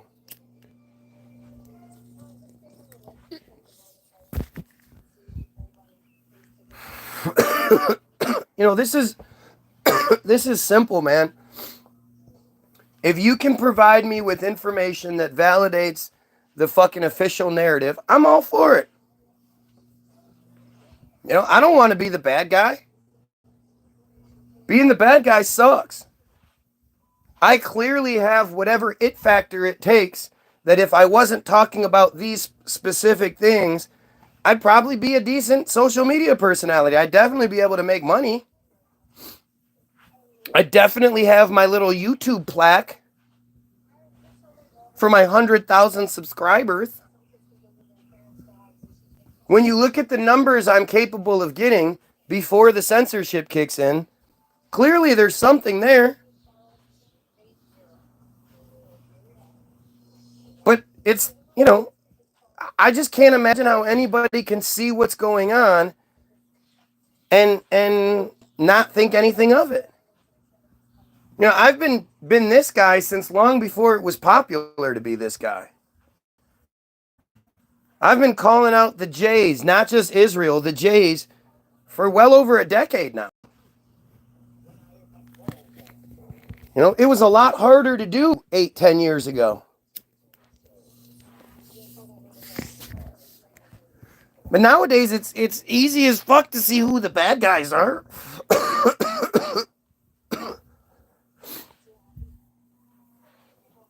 All you have to do is just look it all up. And the crazy thing is, whatever you're looking up is what you're allowed to see. The narrative you're allowed to have paints them in the horrible light. Imagine what the real truth is. It's actually crazy how responsive Team Jorge is with certain words. It makes it more obvious. Yeah, obviously.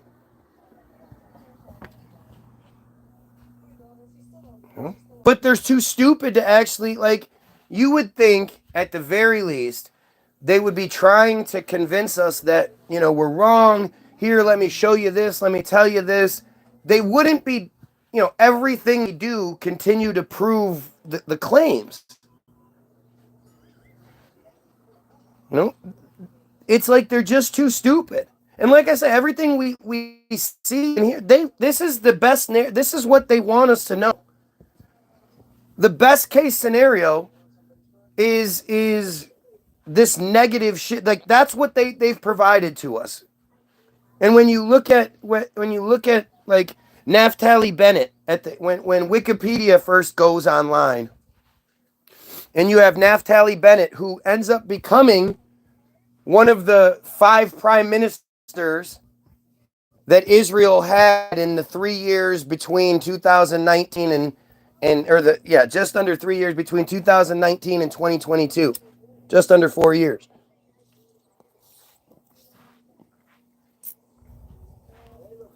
They had 5 prime ministers. Naphtali Bennett was one of them.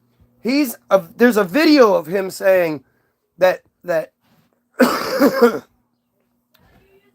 yes, that maybe that they are at the Wikipedia offices there to in a conference with the editors of Wikipedia to make sure that they edit it the way Israel wants and to have a pro-Zionist perspective. You guys don't believe me, right? Naphtali Bennett.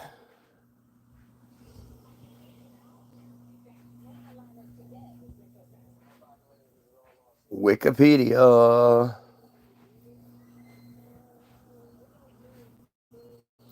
Let's see, you gotta find the YouTube version so you guys can see it. Oh, here we go. You go. I'm making this shit up, right? In conjunction with My Israel, has arranged instruction day for wiki editors. The goal of the day is to teach people how to edit in Wikipedia, which is the #1 source of information today in the world. As a way of example, if someone searches the Gaza flotilla, we want to be there. We want to be the guys who influence what is written there, how it's written, and to ensure that it's balanced and Zionist in nature. I came here to learn. That it's balanced and Zionist in nature. When somebody looks up the Gaza flotilla, they want to be there. They want to make sure that everybody, looks at things the way they want things looked at. Shit. Hang on a sec. I don't care today. I'm just going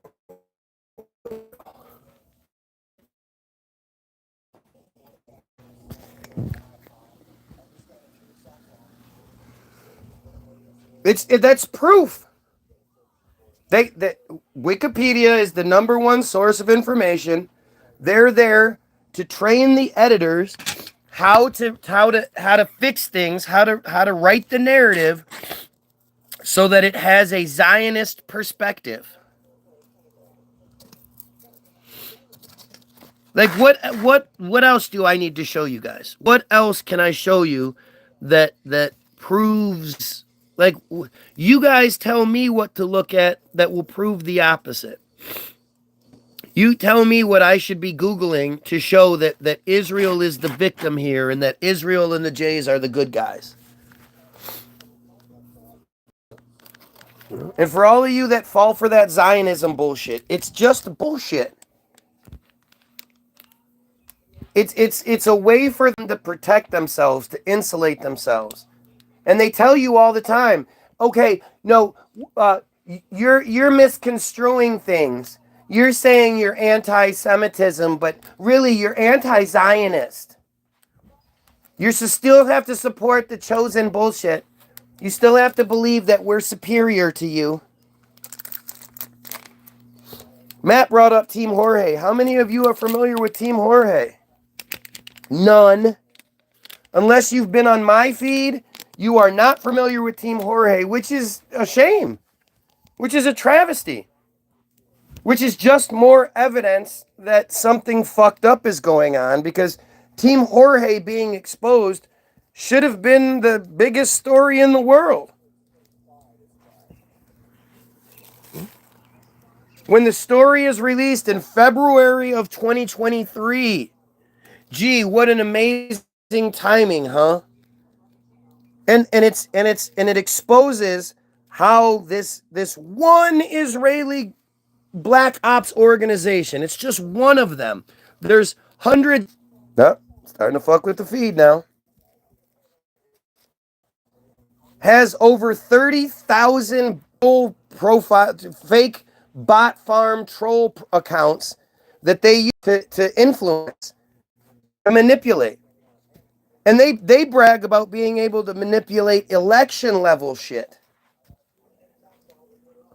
If they can manipulate election level shit, do you think that some doofus on YouTube is somehow,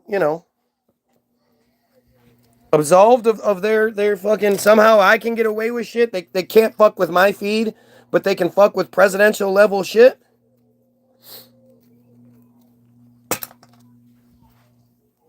They flat out admit that they control social media using organizations like Team Jorge. Nick, let the dog in, please.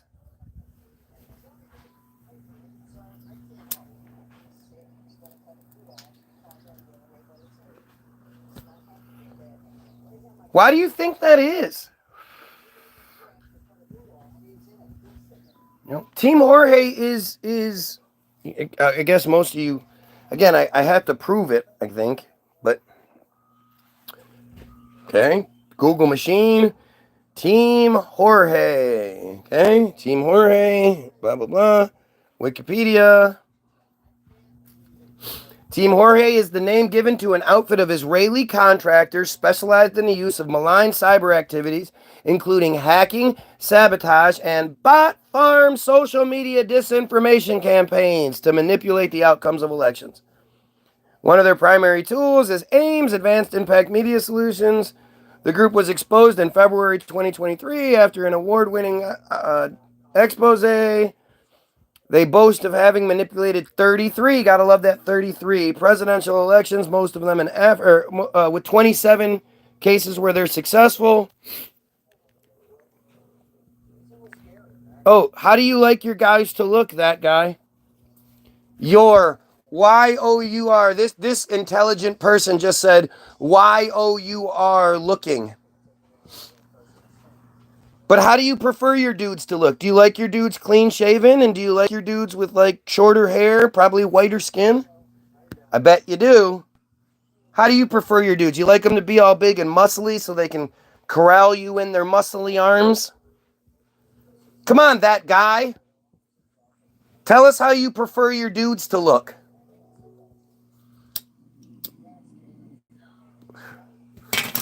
And if I said your dudes, then Y-O-U-R would be the proper one.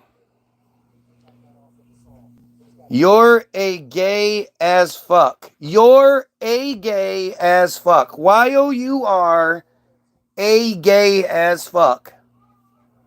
That's, that's the response. When the dude that's talking about how I look, because again, I'm asking him, how does he prefer his dudes to look?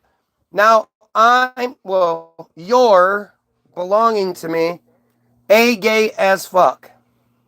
That's how fucking stupid they are. This is the best they can come up with.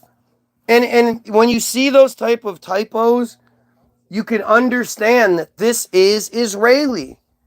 They are Israeli. English is not their first language. That's why they fuck some easy, stupid shit up. That's why they have such a hard time with the yours. Because this isn't their first language. Don't you guys get it? It's right there.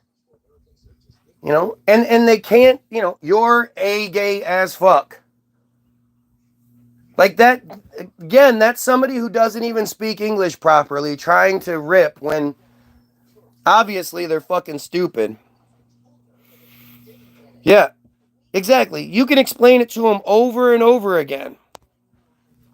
I could say another male looks rough and nothing be sexual. Yep.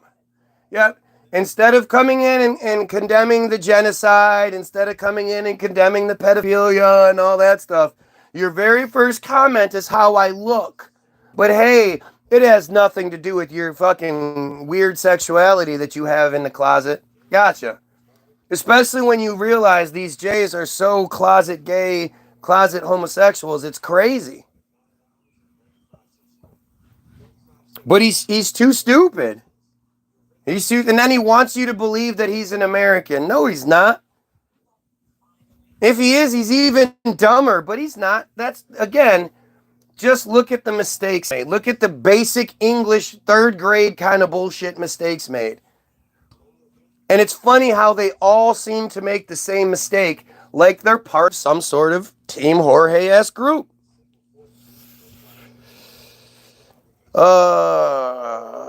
According to Tal Haynen, the group's leader, Team Jorge has existed for more than 2 decades and has been engaged in propaganda and disinformation campaigns in more than 30 countries.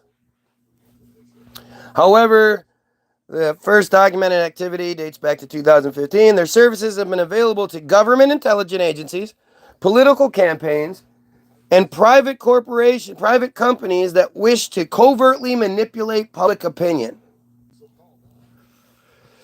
Advanced Impact Media Solutions. The software automates centralized control of thousands of fake social media profiles on Twitter, LinkedIn, Facebook, Telegram, TikTok, and others, including YouTube.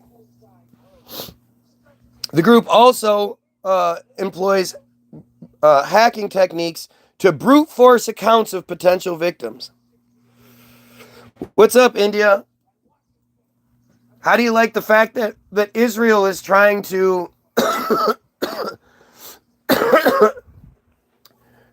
say that what they do is the same thing, like India and Israel are on the same page? Why aren't the people, protesting at the fact that Israel bought 42,000 slaves, supervised laborers, from India in early 2023.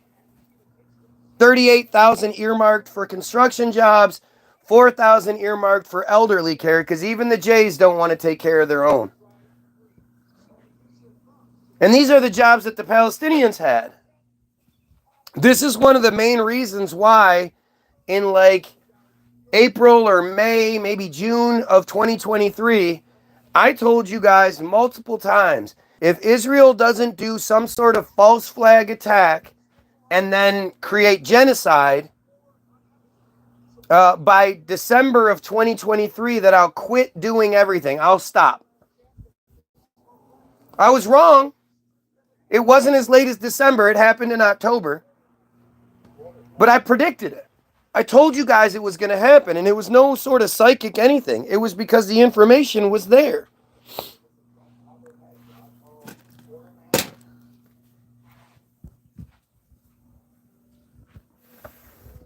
Why isn't India more vocal about this shit? They bought the slaves from Delhi. It was a large purchase. And again, these were the jobs that the Palestinians had, and it's not like Israel has this surplus of jobs. No, they were preparing for the elimination of the workforce. They had to, they weren't going to just stop being, stop expanding and stop doing what they needed those construction workers, but they were planning on killing the workforce. And again, look at the dumb comments. Doing everything they can to try to get the attention, but they can't actually address what's being said. Sounds like Team Jorge to me.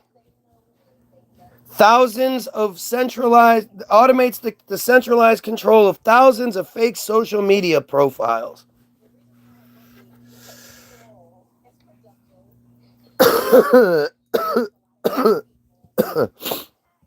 What's funny is when you look up fake social media profiles and you look up it brings up sock puppet account.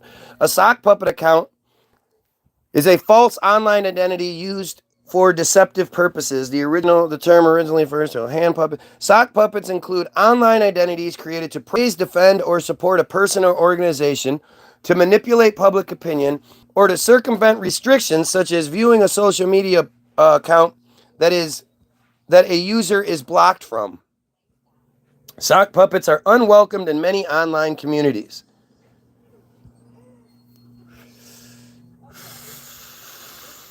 Now, if you look up see also, it gives you catfishing, conflict of interest, editing on Wikipedia, on the internet, nobody knows you're a dog, passing, sociology, phishing, reputation, shill, and Team Jorge. It comes right up. Conflict of interest editing on Wikipedia.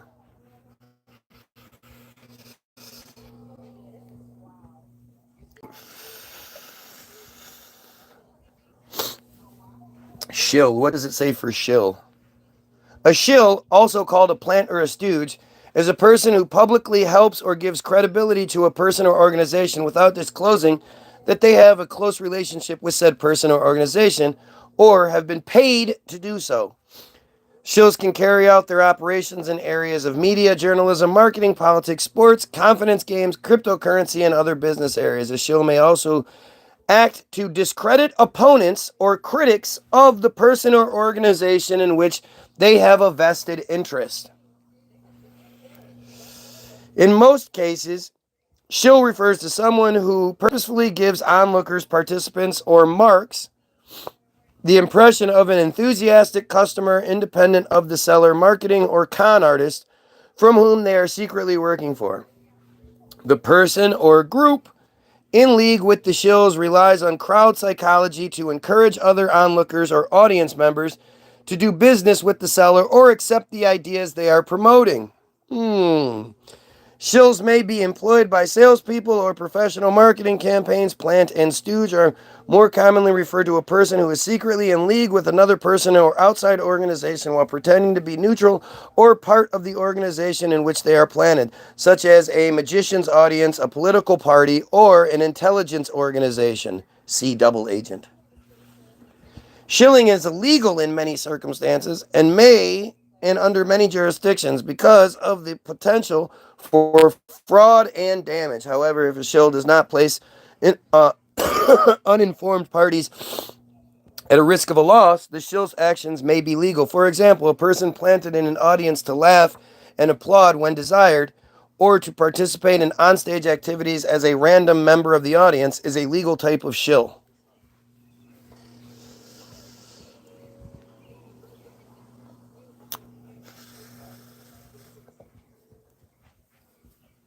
Let's see. Where is the fucking troll?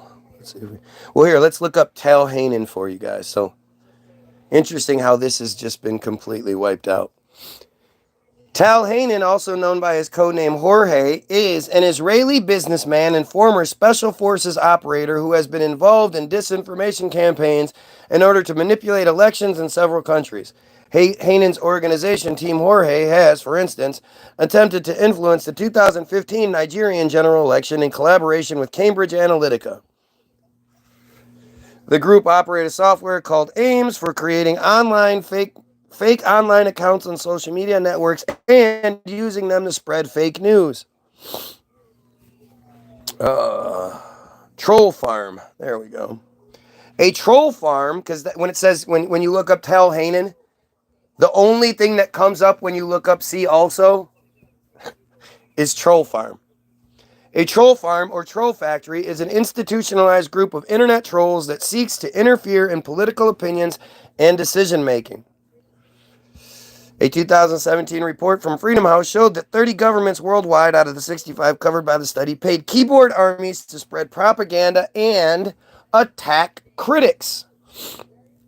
According to the report, these governments use paid commentators, trolls, and bots to harass journalists and erode trust in the media. The funniest thing is, so when you look that up, troll, and then you look up governments, oh wow!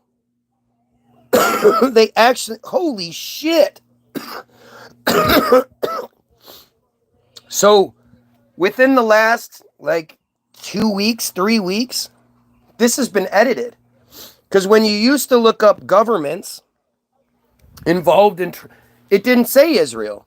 It said Brazil, China, India, Malaysia, Nicaragua, Philippines, Russia, Turkey, Vietnam, and Ukraine. But Israel wasn't a thing. Now suddenly, Israel is not only one of them, it's at the top. All the other ones are in alphabetical order. Brazil, China, India, Malaysia, Nicaragua, Philippines, Russia, Turkey, Vietnam, and Ukraine. Those are in alphabetical order. But somehow Israel got to be number one. See, that's weird. And this is brand new.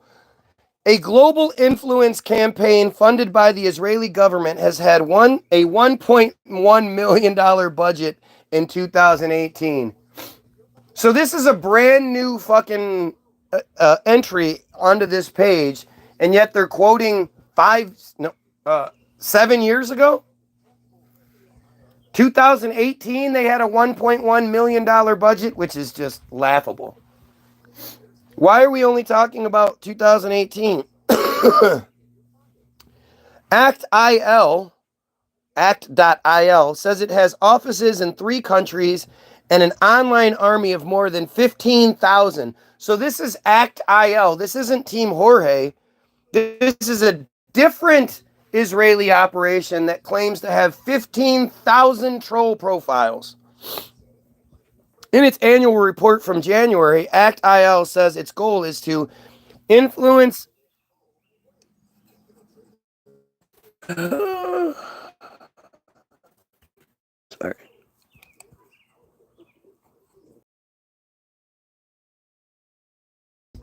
Its goal is to influence foreign publics.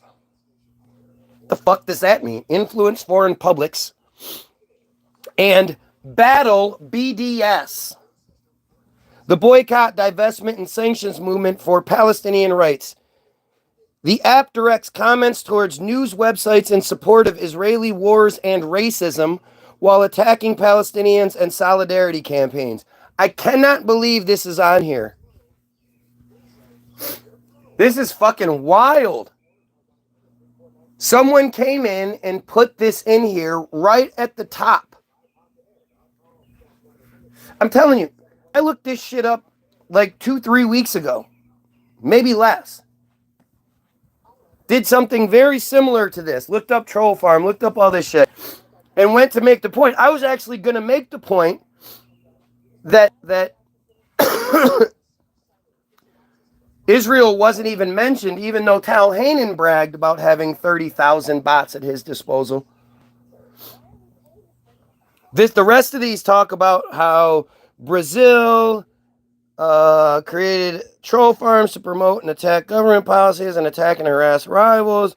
These fake accounts and bots are possibly controlled by an office. Supporters fake account. Let's see. The 50 Cent Party out of China. See, none of these talk about it, but like you can find articles where Zuckerberg is bragging about having eliminated bot farms out of China where they got rid of 1,000 accounts. Out of China. Just China itself. The Chinese government had 5,000 profiles, or had 1,000 profiles. The Philippines, they brag about having got rid of 800 troll farm accounts. I've never even heard of act.il, but I guess we have to look up act.il. Act.il. Act.il was a social networking service used by supporters of Israel to oppose online anti-Israel content, such as boycott, divestment, and sanctions movement. Its activities were referred to as an online propaganda campaign and a virtual situation room for pro-Israel experts. act.il directed its users to missions to like, comment on, or share pro-Israel material on social media. It also asked users to flag, report, and respond to criticisms of Israel. Users were guided on how to respond, which might entail writing a reply using the provided talking points, or sharing or upvoting an allied comment. The app also provided users with ready-made memes promoting Israel's perspective for them to share. By completing missions, users earned points, unlocking badges, and had their scores displayed on a leaderboard. Holy shit! According to Plus 972, which is a Israeli website, act.il was the centerpiece of a digital campaign called For for Israel, announced in 2017 by Gilad Erdan. So For is in red because there is no page for that, surprisingly. Then, the Minister of Strategic Affairs for the promotion of Israel and the delegitimization of boycott, divestment, and sanctions, BDS. The act.il app would assign users missions to challenge social media posts it considered to be critical of Israel or in favor of the BDS movement. Erdan called it an iron dome of truth. Holy shit. Guess we just stumbled across a new rabbit hole I'm going to be bringing up consistently until they remove it.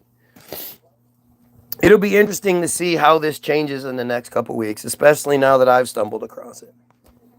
Although, apparently, we've been whittled back down to 3 people. I have 3 watchers and 3 likes. How many times you ever seen that before? Isn't that supposed to boost my page up?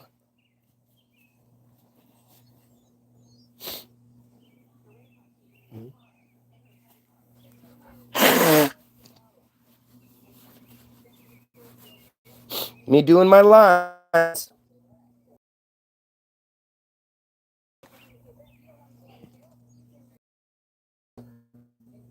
act.il was a joint project of the private Israeli university IDC Herzliya and the US-based Israeli American Council. Gee, that's really strange. It's almost... That's interesting. The last thing they want is you goyim being educated. The thing is, I already showed you the video of Naftali Bennett saying Israel controls Wikipedia. So I'm only reading you what they want us to know. I mean, we're talking about people so stupid that they say if you open up the books on Israel, you demonize Israel. Like that's a defense. But if you're doing the right thing, like me, you encourage people to open the books, look at me, try to find something wrong. You know, I don't tell you not to say things. The only thing that's going to get you removed is if you start using pedo shit or flying the pedo flag. Which is the Israeli flag, by the way. You want to get your page blocked, fly the pedo flag. The Maccabee Task Force.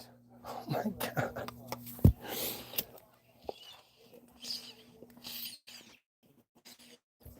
Named after the Jay who was going around the country killing Jays who refused to circumcise. One of Sheldon Adelson's foundations. Good God. Isn't that the owner of the Mavericks? Sheldon Adelson? Doesn't he own the Mavericks?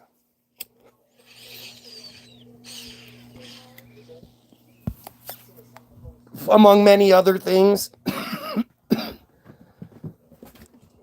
Is a major funder of act.il. The organization behind act.il is staffed by former intelligence officers and has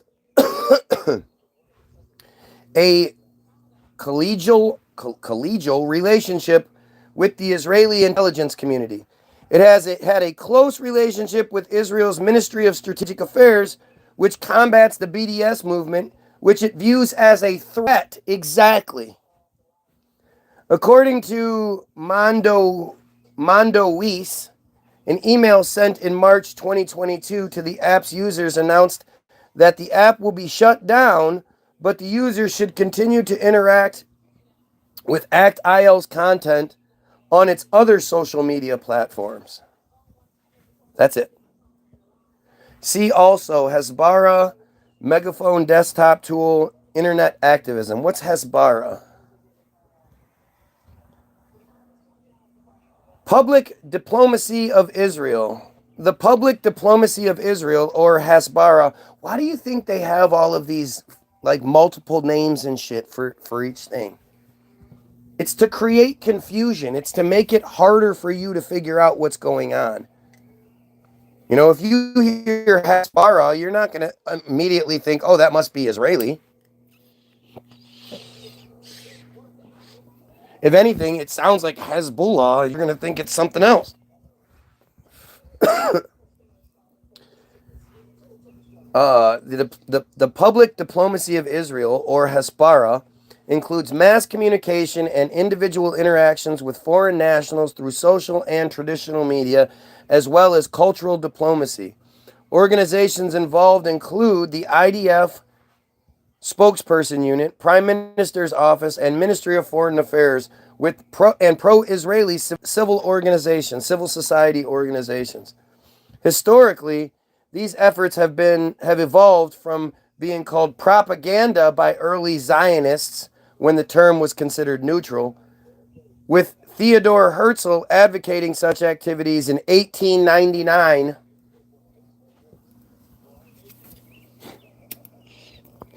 You know, when Israel didn't even exist yet.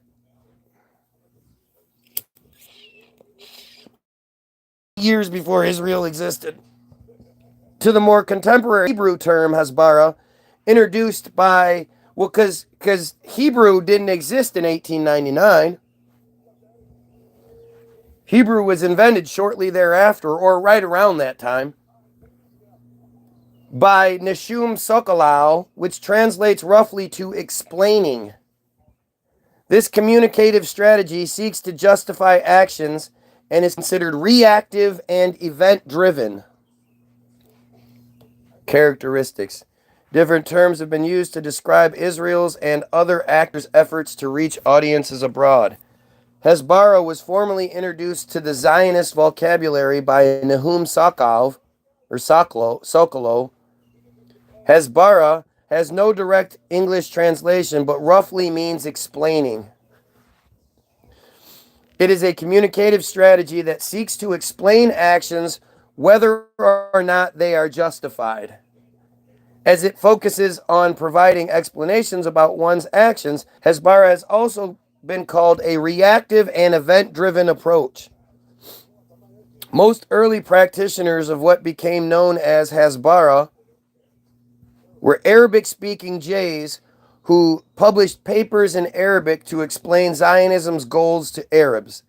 These efforts were led by Arabic-speaking Jays like Who Gives a Shit, Who Gives a Shit, Who Gives a Shit, Who Gives a Shit, and Who Gives a Shit. In 2003, Ron Schleifer called Hasbara a positive-sounding pseudonym for propaganda. Israeli practitioners tend to label their communicative efforts public diplomacy, not Hasbara. They consider a focus on explaining too defensive and prefer to actively determine the agenda by being less reactive and more proactive, moving to a more comprehensive long-term strategic approach. Haven't seen you in a couple of months. YouTube's been hiding your channel. I must have made that person say that, right? Is that what it must be? This random person comes in and says that YouTube's clearly hiding my channel, considering I'm live every day. This is just a random person who apparently would have watched. Looked for it, I guess. They do. They hide his lives from me sometimes, right? If you're watching, like, share, and sub. Show YouTube that you're not going to take their bullshit. Take 2 seconds and share it on Facebook. Click the share button and share it on Facebook. Either share it with this guy's right about everything, or share it with this guy's crazy. Come tell him how.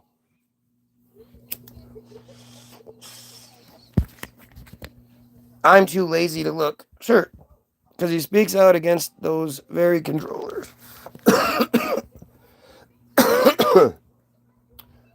Well, then you're saying that you told Facebook you wanted notifications and you weren't getting them. How else would you know it's hidden? But why would my page be hidden?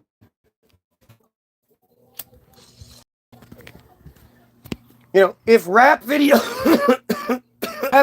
in general are allowed to be on YouTube, then the claim that I'm violating some sort of, I'm being bad, it just doesn't even compare.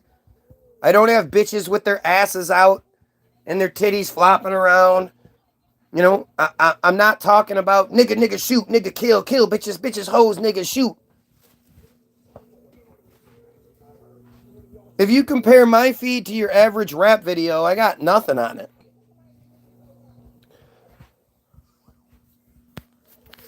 Yeah, whatever. You can say whatever. You only get notifications for whatever.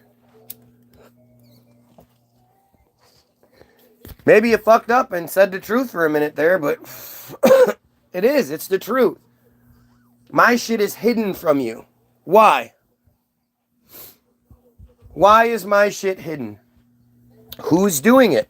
Do you think it has to do with this shit I'm reading now? Seems interesting, don't you think? Israel's public diplomacy encompasses different forms of communication and other forms of interaction with the public abroad. For instance, Israel engages in open and fully attributable, unidirectional mass communication that targets so far unaffiliated civil populations in other countries. A form of communication Hirschberger defines as external communication, both via social media and traditional mass media. The Israeli government uses this type of communication, especially to depict Israel positively, a communication strategy Hirschberger calls branding. The Israeli government and pro-Israeli groups also use interventive communications to counter what they see as attempts to delegitimization of Israel, e.g., in context of BDS. Delegitimize Israel by, isn't it completely legitimizing what they do? Acknowledging that what they do is real and legitimate by saying we need to stop them through the BDS movement? They don't like truth, make stupid people think for a change.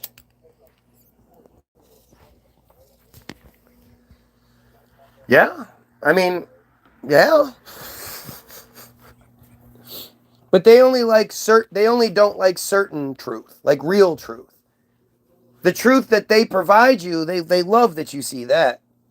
The Israeli government also engages in activities beyond communicative efforts in social media and the traditional mass media, e.g., in the form after reconnect again. Gresh gave the following example of Hezbollah. They're so bad right now.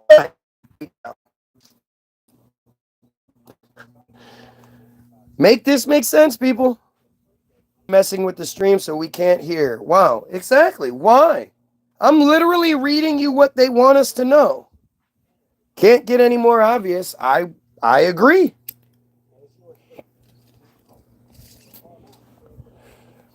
I absolutely agree with you. I don't know what people are like. All the people that believe in the Bible with literally no evidence, no reason to believe in that shit. Yet I'm here, not only does my feed itself prove what I'm saying, give you evidence to what I'm saying, but I'm also reading you information that proves what I'm saying. We went from 13 people to 4 people Just like that. All of a sudden, 9 people were like, ah, fuck this guy, all at the exact same time. That's not them just removing profiles. If that happens to you, if you're watching my feed and suddenly they remove you, please just come back and acknowledge that that happened. Now we're down to 2. Started going up. Suddenly that wasn't okay, so it went back down to 2. Because your average everyday person doesn't care about these things, right? Oh, I wouldn't challenge them like that, Matt. You'll find your feed gone tomorrow.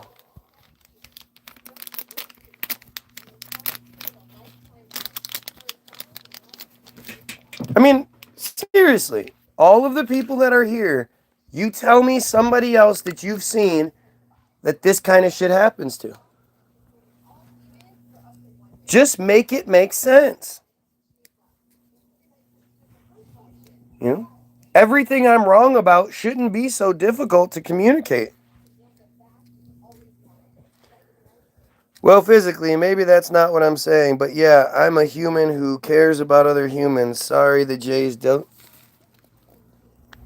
doesn't agree. Yeah. Well. I mean, if you said you cared about J humans, then they would, you would have all sorts of privilege. But as soon as you say you care about everybody and think we're all equal, no one is special, no one deserves Semitism, predisposition favorable to them, then it becomes a problem. I mean, I just happen to just like this. Today's video is going to affect every fucking video I make from here on out. Because I happen to stumble across a new, more evidence. Act.il. Hadn't heard of that app before, but now we all know. Act.il bragged about having 15,000 troll profiles.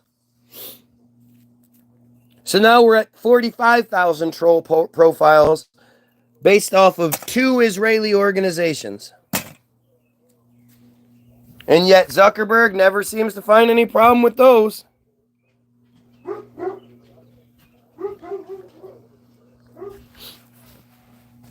Anything you can find that helps or deters against what I'm saying, I would love to read it. I mean, again, I'm reading you this shit. This is what they want us to know. Maybe. Can you go get the mail, please? Yeah, I did. Hang on. Right arm, thank you.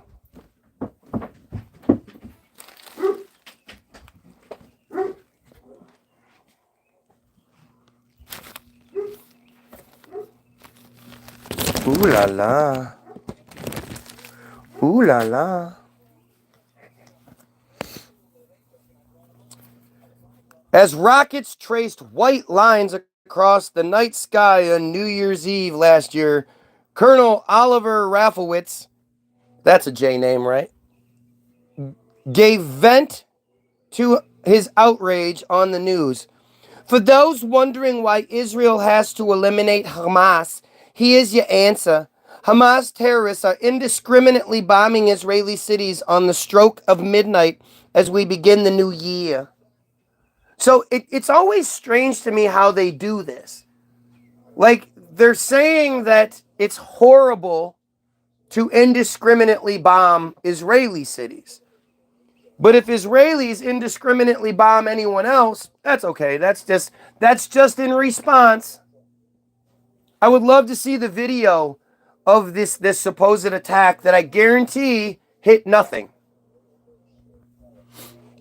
Because all of these fake attacks that Israel reports on are Israel firing rockets into an agreed upon area where the Iron Dome then shoots them down. Shit.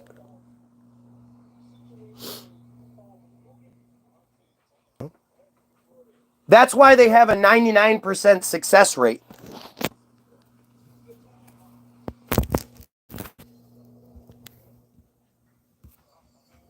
Because it's all fake.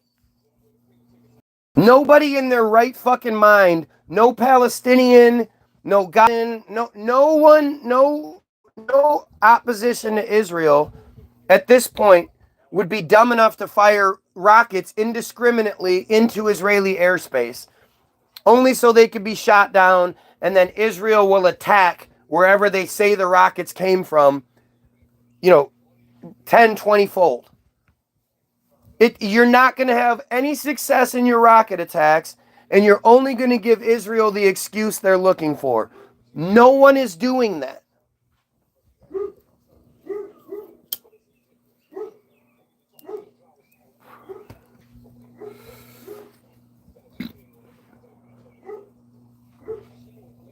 And it's the proof is that you see it.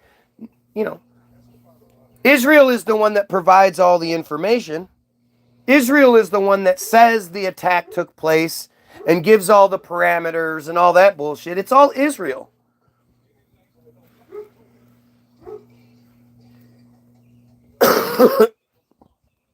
Israel is duty bound to eliminate this threat once and for all. There were no reported Israeli casualties, but on December 31st, the IDF's bombing of Gaza continued uninterrupted, causing up to 300 deaths. Like, this is all in the same fucking paragraph. The same statement is saying we need to eliminate this threat because they're causing us so much danger, even though none of them are killed. And in response, they've killed, well, actually the day before, I guess, they killed at least 300 civilians.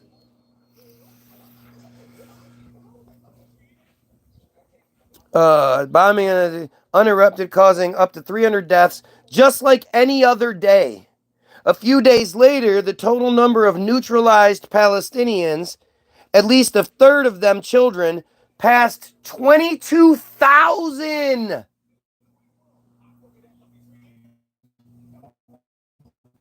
20 times the amount that they claim was killed on October 7th by random peasants using hang gliders. They've killed 20 times the amount of people, and they're still the victims, huh? Meanwhile, on Christmas Eve, Israel's airstrike on the Maghazi refugee camp had killed 100. About this, Rafalowitz said nothing. So, if Israel is killing people prior to a supposed strike, a supposed, attack that Israel receives, isn't that in response to what Israel is doing? So why is it only legitimate that Israel responds with more death, but the victims of Israel are never to respond? An article once on the World Union of J Students websites described methods it attributed to Palestinian activists and offered advice on how to respond. Oh, I can't wait. Describing demonstrators as youths, for example, creates a different impression from calling them children. The article drew attention to the different connotations of terms such as demonstration and riot, terror organization, and Palestinian political organization. It advised against name calling and point scrolling. Bullshit. Edward Said wrote in 2001 that Hasbara methods used during the Second Intifada included lunches and free trips for influential journalists, seminars for Jewish university students, invitations to members of Congress, pamphlets and money for election campaigns, telling photographers and writers what to photograph or write about, lecture and concert tours by prominent Israelis, frequent references to the Holocaust, and newspaper advertisements attacking Arabs and praising Israel. You can all look this shit up. Like, I'm not making any of this up. You can see it for yourself. This is what they want us to know. This is the information that the Israeli, editors are allowing us to know. This is the best light that they can shine on Israel. 3 viewers, 4 likes. Totally makes sense. In 2007, the Israeli Citizens Information Council, ICID, again, in red, so you can't look it up, said its purpose was to assist efforts to explain Israeli life from the vantage point of the average Israeli citizen. Towards that end, the ICIC enlists Israelis from all walks of life to participate in its various projects. One of our major activities is the production of special PowerPoint presentations, which we post on our website. These presentations review specific aspects and issues related to Israel and the Middle East. In 2012, the Israeli Foreign Ministry published new guidelines on the appropriate use of social media methods by its diplomatic staff. There have been multiple embarrassing and inappropriate tweets and posts by Israeli embassies, such as one in Ireland criticizing a Knesset member. Sources for disseminating information. Various branches of the Israeli government, as well as pro-Israeli civil society organizations, engage in public diplomacy efforts. IDF spokespersons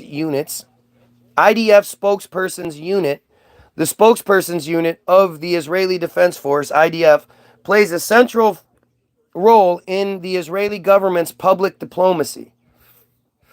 The IDF's English language Facebook page is one of the most followed Army social media pages worldwide. The unit has become Israel's largest spokesperson unit with more than 400 officers, civilians, and soldiers. And yet, not one of them can ever come to my feed and explain to me what I'm getting wrong. There is also a reserve unit of almost 1,200 soldiers and officers. As of 2017, again, why are we only quoting these old-ass figures? As of 2017, the unit has 15 staff members that are responsible only for IDF social media platforms to reach audiences abroad. As of 2015, the IDF is active on 30 different social media platforms. Imagine what it is 10 years fucking later. The coordination of government activities in the territories, COGAT, the IDF unit responsible for coordination and liaison with the Palestinian Authority, has a spokesperson's unit of its own, as well as its own social media channels in English and Arabic. God, that's weird. Prime Minister's Office, PMO. Within the Israeli Prime Minister's Office, the Government Press Office, GPO, the Public Diplomacy Directorate, and the National Information Directorate are involved in public diplomacy efforts. The National Information Directorate is in charge of coordinating the public diplomacy activities of various governmental bodies in foreign and security affairs on the socio-economic issues. Israel PMO SA. The Public Diplomacy Directorate is responsible for communicating the Prime Minister's and government's policies and decisions. The Directorate is headed by the Prime Minister's media advisor. Just all of these different organizations, all of these jobs that all of these Israelis are given that have prestige, are high paying, and they don't do shit. They have to create all of these type of narratives, all these jobs, so that they don't actually have to work, but they still get a really great salary and have prestige. They do this all the time. That's why here in the United States, there's the JDL, the ADL, the JPL, there's just the APAC. There's so many of these organizations that exist that have these J's in high positions and prestigious positions that get fucking tremendous salaries that are essentially paid for by the government, by government grants and all that bullshit. So these fucks don't have to actually work. Ministry of Foreign Affairs, MFA. The Israeli Ministry of Foreign Affairs also has a public diplomacy directorate.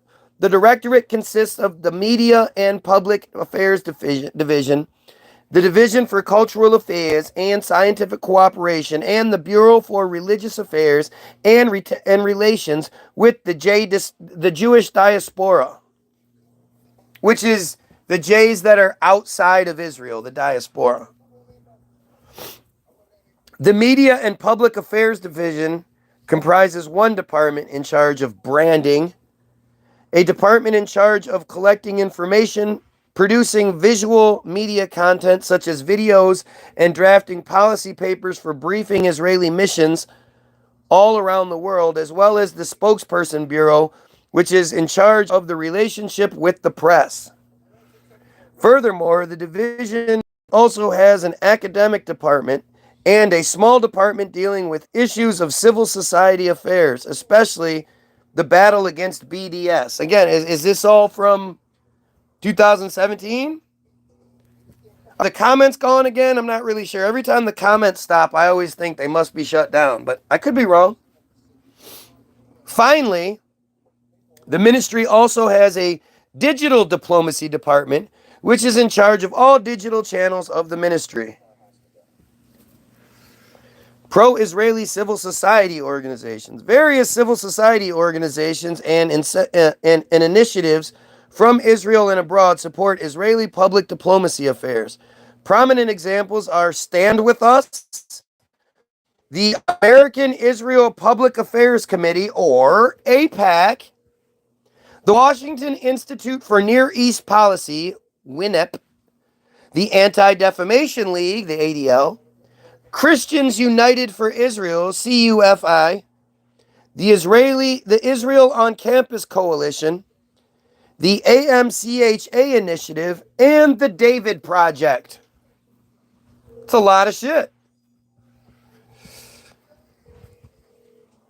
Masbirim Israel, again, another thing that's in red, so you can't look that one up. Israel Ministry of Information and Diaspora Affairs launched the PR campaign Masbirim Israel. The campaign intended to encourage Israeli citizens to contribute to improving Israel's image by talking with their international contacts about the country. In the United States, according to the Israel Lobby and U.S. Foreign Policy by John Mersheimer and Stephen Walt, major American J organizations have played a significant role in advancing an Israeli state narrative to the American public. I still can't find an answer as to why it's referred to as the Israeli state, the state of Israel. Other than it's one of the United States states, why would they willingly call themselves a state when they're a country? That's like you being a man and calling yourself a boy. You know, a country is much greater than a state. So why do they always refer to themselves as the state of Israel? If you look at it like Israel is another one of the United States, sure does make a lot more sense as to why our government is so interested in everything they do and why we give them so much money. They quote Rabbi Alexander M. Schindler.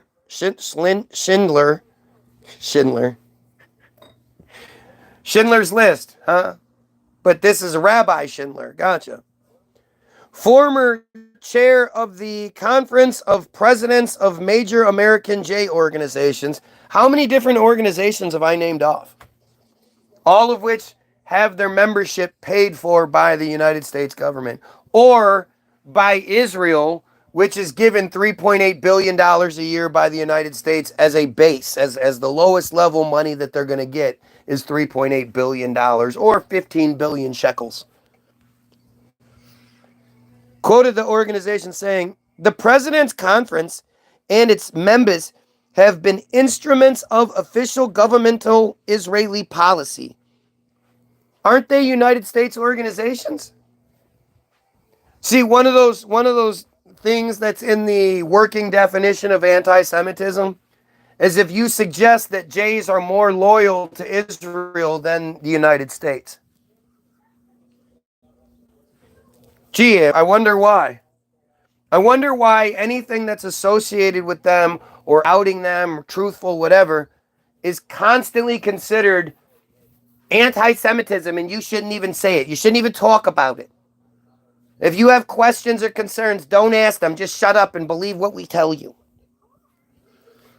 Yeah, comments must be shut off again, I guess. It was seen as our task to receive directions from government circles and to do our best no matter what the effect, no matter what to affect, the best, no, oh, you're here, okay, I guess so. The President's Conference and its members have been instruments of official governmental Israeli policy. It was seen as our task to receive directions from government circles and to do our best, no matter what, to affect the J community. Similarly, they quote Hyman Bookbinder, a high-ranking official of the American J Committee, as saying, unless something is terribly pressing, really critical, or fundamental, you parrot Israel's line in order to retain American support. As American Jays, we don't go around saying Israel is wrong about its policies. Oh my God. I don't understand what more you need. Who do you think the bad guy is? This is what they want us to know. According to Shavi Greenfield and Nachman Shai, the Israeli government, particularly the Ministry of Foreign Affairs, the former Ministry of Public Diplomacy and Diaspora Affairs, and the Ministry of Tourism, has worked with various Israeli and international non-governmental organizations to promote Israeli public diplomacy within the global J diaspora and international community. Notable Israeli NGOs involved in public diplomacy have included the Jewish Agency for Israel, Israel Project, Honest Reporting, and the Middle East Research Institute, MEMRI, the Palestinian Media Watch, PWM. The Israeli government has also partnered with several J and Christian Zionist NGOs in the U.S. and abroad, including the Anti-Defamation League, ADL, the American Israel Public Affairs Committee, APAC, American Jewish Committee, AJC, the Conference of Presidents of Major American Jewish Organizations, Christians United for Israel, CUFI, the Jewish Federations of North America, JFNA, and the Zionist Organization of America, the ZOA. Show me the equivalent in the Muslim community. Show me the equivalent in the Christian community. According to Greenfield and Shai, the Israeli government and sympathetic NGOs, including Hillel International, B'nai B'rith, Israel at Heart, and Stand With Us, have sought to promote sympathy for Israel among university students through study tours, such as Birthright Israel and Masa Israel, talks, meetings, distributing educational materials, that's twice, I guess, gift packages, fundraising, and blood donations. What? You know, because if they can get their blood inside of us. Do you guys remember when they were trying to say that blood transfusions were the key to protecting people from COVID? And so they were saying that what did they say? Like 70% of the blood, the clean blood, the blood of people who had gotten COVID and then supposedly gotten over it, so now they have the antibodies. 80% of that blood was from the J community. Remember when they tried to say that? And they had that one interview with easily one of the ugliest Jays I've ever seen, talking to this fat redneck guy who was like, it's like we're brothers from another mother. And the guy was like, yes. Oh, I'm very happy to be here. Yes, it's very good to see you. This guy's an American, and he speaks like that. Had his stupid little curl. He was so inbred looking. But remember when they were trying to tell us that, like, the Jays were the key to us overcoming COVID? Remember that shit? It wasn't believable, so it went away. These campus outreaches seek to strengthen ties between Israel and the J diaspora and support J students' efforts to combat so-called anti-Israel activism on campus, such as Israel Apartheid Week. Shai identifies the Israel on Campus Coalition as the umbrella organization for most pro-Israel American campus organizations. It is funded by the Schusterman Foundation and Hillel. Israeli officials have emphasized the importance of molding American public opinion to influence U.S. foreign policy favorably towards Israel. For example, douchebag bitch-ass Prime Minister Benjamin Netanyahu has said, in the last 30 years, it appeared innumerable times in the American media, or I appeared innumerable times in American media and met thousands of American leaders. I developed a certain ability to influence public opinions. Netanyahu said this in the context of the Israeli government's decade-long effort to pressure for military action against Iran. He added that this is the most important thing, the ability to sway public opinion in the United States against the regime in Iran. I guess we have in Australia as well. According to Shahar Burla, the Israeli Foreign and Public Diplomacy Ministries worked with local Australian J community and with local Australian J community and Zionist organizations such as the local chapter of the United Israel Appeal, the Australian Union of Jewish Students, the Zionist Council of New South Wales, the New South Wales Jewish Board of Deputies to mobilize Australian Jays into supporting Israeli Hasbara efforts, including the 2010 Gaza flotilla raid. You know, the thing that Naftali Bennett said when he specifically quoted that if you looked on Wikipedia at the Gaza flotilla, that you would find the Zionist perspective. The Ministry of Public Diplomacy and Diaspora Affairs established a communications room to circulate pro-Israel information to the global J diaspora via emails, websites, traditional media, meetings, and demonstrations. Pro-Israel sympathizers were encouraged to share pro-Israel videos and articles on social media platforms, respond to blogs and TV shows, and to write editorial letters. Whatever. Never here. Now we're going into the history. 19th century through 1948.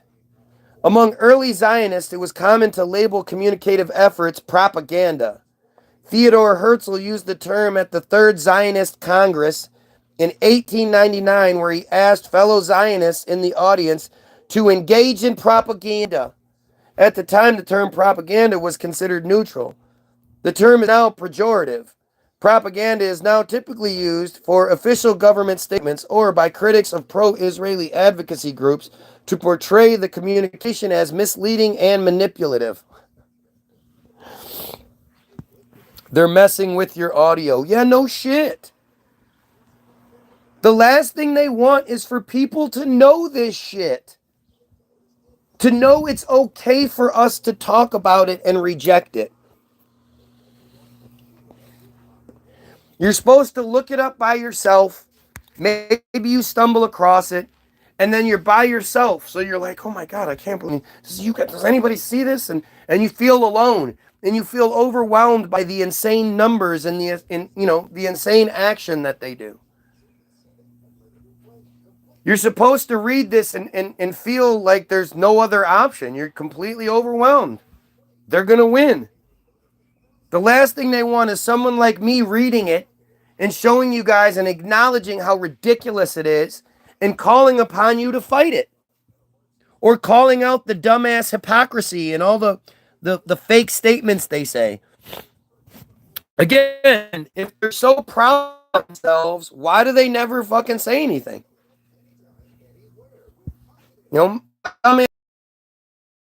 He got mad because he said the Palestinians attack Israelis just as much as the Israelis attack the Palestinians. And I laughed. And I was like, that's just not true. And he got all upset and ran in his house and, well, I'll show you. And like a couple hours later, because he was looking for hours to try to find examples of it and couldn't. So then he comes in, finds my wife outside and comes up and shows her a story about American POWs being held in Ukraine. That was his fucking evidence. It reminds me of when I used to listen to shortwave radios. Goes in and out. Except it's 2025 and this is social media. I'm in the heart of a fucking, flat. I'm in the heart of suburbs. There are cell phone towers all around me. I'm inside of a giant antenna, an aluminum siding covered house. I'm in the top floor. There's absolutely no reason, like legitimate reason why my feed should be even slightly affected other than it's being affected from the inside out.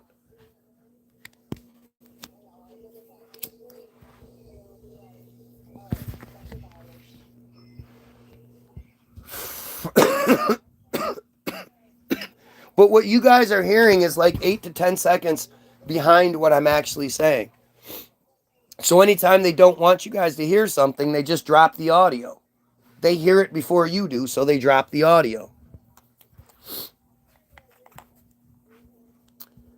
Oh, let's see.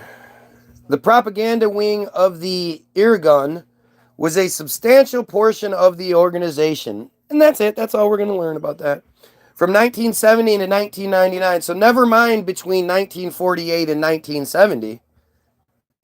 I guess there's just no reason to talk about it. 1970 to 1999. Early mentions of the term Hasbara in English, mainstream print media, date from the late 1970s and describe it as overseas image building. According to the Washington Post, this work is called Hasbara when the purpose is to reshape public opinion abroad. In the early 1980s, Hasbara was defined as a public relations campaign. In Newsweek, it was described as explaining. In 1986, the New York Times reported that the program for communicating defense goals was stated in the late 70s, and a 1984 implementation of a Hasbara project to train foreign service officers in communications by placing them with American companies. Karl Spielvogel, they try so hard to act like 1949 was so long ago.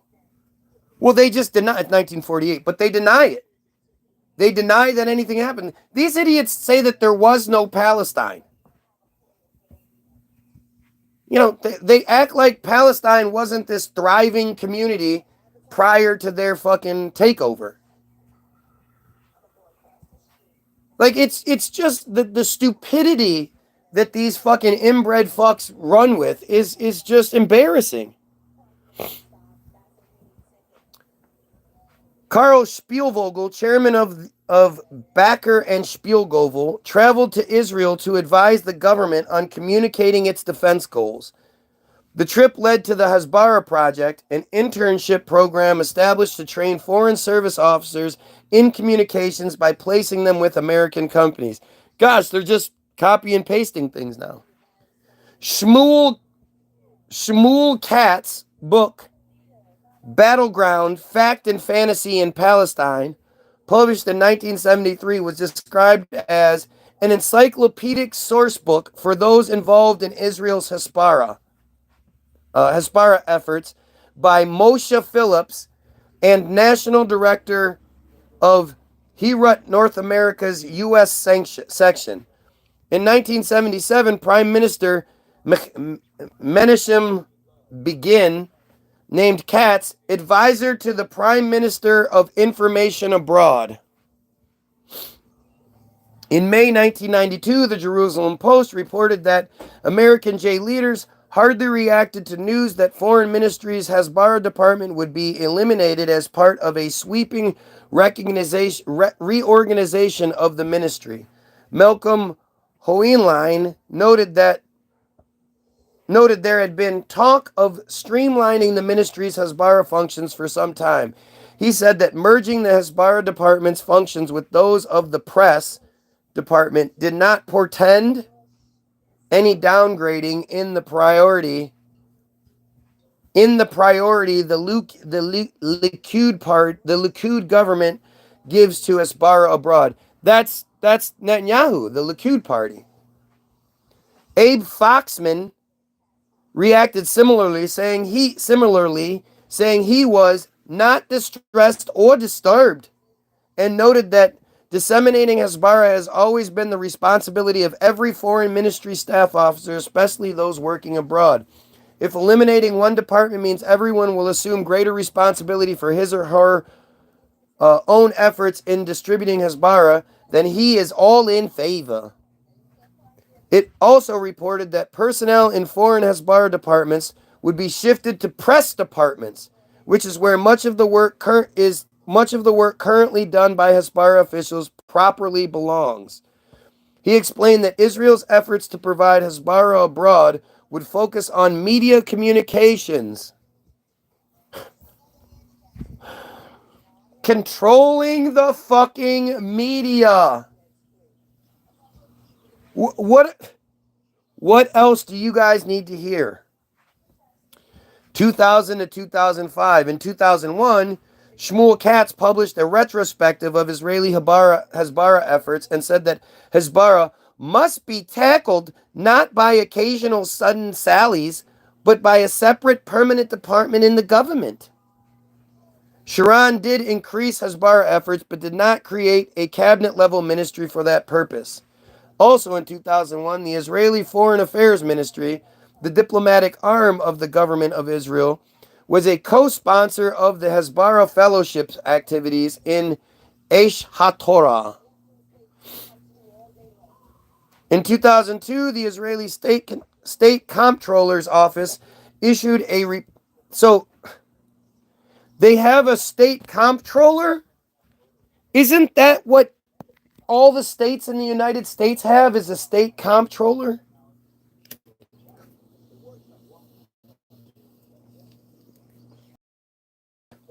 It's amazing how identical so much of their shit is to ours, but not ours. Issued a report critical of Israel's PR efforts. Oh, watch, because it's not enough. A lack of an overall strategic public relations conception and objective, and a lack of coordination between various organizations were mentioned. Right, they weren't doing it well enough. Funding levels are modest. The Ministry of Foreign Affairs spends about $8.6 million US on these efforts in 2002. I wonder what that's adjusted to just in inflation purposes. Normally when they do shit like this, they'll give you the inflation rate, but And the government press offices was budgeted at 100,000 US. Bullshit. Depictions of children. This just got weird.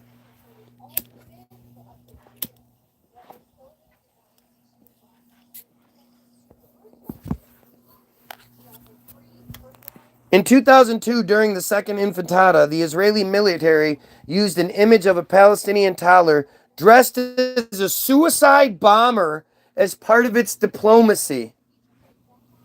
Are you fucking kidding me? The photo the IDF provided to international media showed an 8-month-old child suicide bomber. Get the fuck out of here.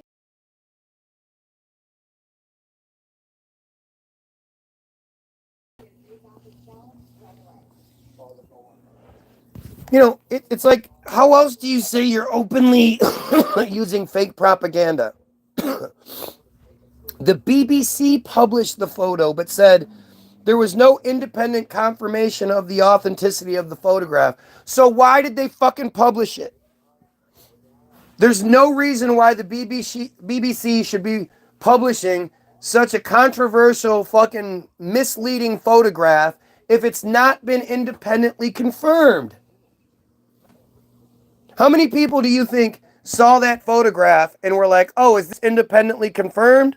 As opposed to the people that saw it and were like, what the fuck? See, I told ya.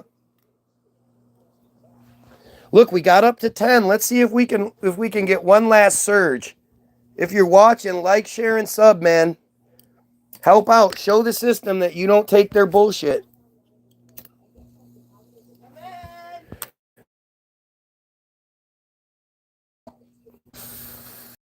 The IDF claimed to have found the... Good God.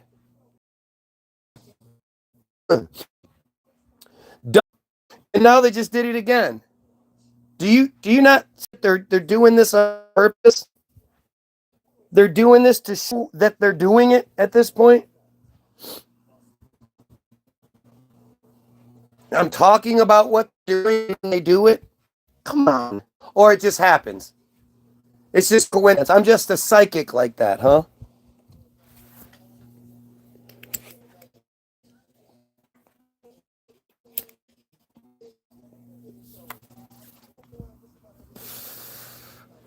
According to BBC News, the child's grandfather, Redwin Abu Turki, said the costume was from a rally at the university and the picture was taken for the newspapers published the photo under the headlines such as Terror in Diapers and Born to Kill. The image was also shown on Israeli television.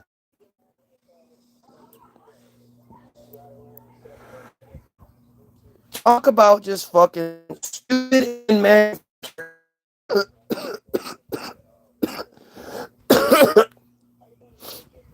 Because Palestine isn't a proper country, therefore they don't have a proper military. They can't say they were, Palestinian military, Palestinian army, whatever. It's just anyone that's Muslim. You can only remember how many times you heard the term militant Muslim throughout the early 2000s. So now any Palestinian militant, you think militant Muslim, you think terrorist, it's exactly what we're talking about here. Wow, that was weird. It's exactly what I'm talking about. Like this is ridiculous. A senior advisor to Israeli Prime Minister Ariel Sharon said, the photograph of the baby suicide bomber symbolizes the incitement and hatred which the Palestinian leadership have been using to brainwash an entire generation of Palestinian children who have, unfortunately, taken to this message like mother's milk. Nobody even talks like that. Like, this is just stupidity. They love to push this idea that they're just out there to suicide bomb. That's just what they want to do. They just want to end their own lives. They're just using human shields. It's fucking insane. They're using human shields. Never mind that they're being attacked. It's that they're using human shields. They're picking up people and pew, pew, pew, pew. Sieb Erekat, a Palestinian negotiator and cabinet minister, I bet he's telling the truth, said, there are lies that they use to cover their own crimes. The murder of our children. This week alone, 6 children were killed at the hands of Israeli forces. Oh, this guy is the Palestinian. Okay, I read that wrong. My bad. No, he's saying that they use these lies to cover their crime, and that week alone, again, I'm not sure when this week was, but 6 children were killed at the hands of Israeli forces. They've been openly killing children forever. The IDF obtained the photo from a family photo album and only used it only used in it public diplomacy. Not my fault. This how it's written. From a family photo and only used in it public diplomacy. There was no suggestion that the photo had been used in Palestinian media or any other organized public communications by Palestinians. Palestinian officials dismissed it as a propaganda trick. Haaretz reported that a Palestinian journalist in the Hebron area said she did not believe the picture was fake and expressed surprise at the fervor it caused in Israel, saying, I can find you many, many photos like this. Many kids imitate adults and wear toy masks and guns, especially during marches. Yeah, well, what about the videos of the Israelis imitating the Palestinian captives? Filming their own children, imitating their arms being tied together and their heads being bound and shit. Like, get the fuck out of here. She added that she had seen children as young as the ones in the photograph wearing similar costumes. In our society, it happens a lot. It's kind of a phenomenon. Sure, I believe it. I believe it. The BBC report said it was not uncommon for Palestinian children to dress as bombers, but did not give other examples. It's so commonplace that they don't have any fucking examples but the one. Other photos of Palestinian children dressed up as militants, but not suicide bombers, were published in the same BBC report, including a photo of 2 boys wearing militant insignia and holding what looked like guns, captioned, "The militants are heroes for many Palestinian children." Of course they are. The idea of anybody standing up for their right to live, to fight against the people bombing them, of course they're going to be heroes. You know how, like, when Rambo comes out, kids dress like Rambo? Are you fucking stupid? Children on both sides of the conflict see combatants from their own side and dress up as them. In 2024, during the Gaza War, the most popular Purim costume for children was an IDF soldier. What's a Purim costume? Purim. One tradition attached to the J holiday of Purim is wearing costumes. The tradition may have originated among Italian Jays at the end of the 15th century. There are several reasons given as to how the tradition is connected to the holiday. Bullshit. The Jerusalem Post reported a trend towards choosing real-life heroes over fictional ones to dress up as for Purim. The IDF costumes were controversial in the J diaspora, 2015 to 2014, or 2005 to 2014. In 2008, Yarden Vatike was appointed to coordinate Israel's domestic and foreign media policy. In 2009, Israel's foreign media ministry organized volunteers to add pro-Israeli commentary to news websites.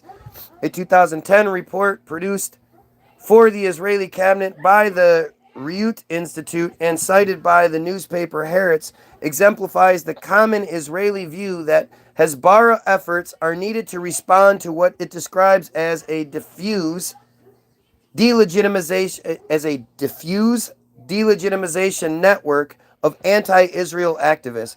Why? See, this is the part that always gets skipped over. If Israel is so good and everything they do is so fantastic, then then why is there so much anti-Israel sentiment? So I just realized the video time says 2:12. I've been live for 2:12. But that's not accurate. I've been live a lot longer than that. So are those times where it goes from one, try again, end stream to another? Are they taking those out of the video? How is my feed back down to 2:12? It was close to 3 hours like 10 minutes ago.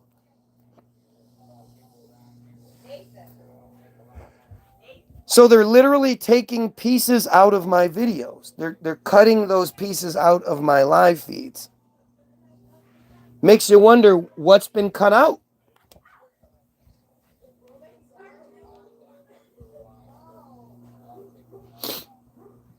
Wow, that's fucking weird. As Harris put it, the network's activist delegitimizes. The report dubs them are relatively marginal. Young people, anarchists, migrants, and radical political activists. Not regular people disgusted by what they see. Yeah, that's why I try to see you live, not after. That's nuts. Have you ever heard of that before? Have you ever heard of entire sections of live feeds being removed? And then live feed being presented as much shorter than it actually was? Like, I've seen it before where because there's the interruption, the timer restarts. So then it looks like my video was only a half hour long or whatever, but then when it's done, it's a whole thing. But this is different. I have not heard them snipping people's videos. That's insane. Also goes against any freedom of speech we think we have. Oh, for sure. That's what Trump's been doing this whole time, is destroying the First Amendment. But this is some pretty high-tech shit. This is proof for any of the 4 people that are here to see it, or anybody that sees this after the fact, which is always interesting. My video can have 11,000 viewers by the time I'm done, and then over the next few days, it'll have 11,025. Nobody else will see it after it's done. Well, this is fucking insane. This is just another one of those badges I can add to the collection that seems to happen on my feed. And not only does it not happen, I've never heard anybody talk about it. I've never heard anyone say that portions of their live feed were removed in real time. This is in real time this is happening. They're able to edit my live feeds in real fucking time?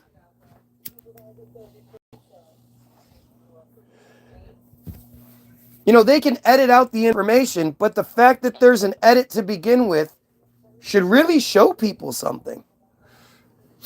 And so that's what they're doing. Every time they interrupt the feed, when it comes back to, you don't know if that's the previous, especially in the final product. You don't know if that's how it came back initially. I mean, unless you're really paying attention and you can see that I was clearly reading one thing and now I'm clearly reading another. But this is fucking huge. Wow. The newspaper also cites the report as saying that this network promotes pro-Palestinian activists in Europe as trendy and calls for it to be monitored by Israeli intelligence services and for the cabinet to treat the network as a strategic threat. It concludes that Israel was not prepared to meet the threat this network posed and that a counter effort must be more vigorously undertaken to respond to it. Remember, this is 2005 to 2014. Neil Lazarus said in 2012 that what he calls low-budget grassroots Hasbara 2.0 has come of age and commends websites that keep track of what supporters see as anti-Israel media bias. Where do you ever see any anti-Israel media bias? Ever. And that promote email campaigns on Israel's behalf. See, again, with all of this tech and all of this effort, they never come here to tell me what I'm getting wrong. Isn't that funny? If they do come here, it's a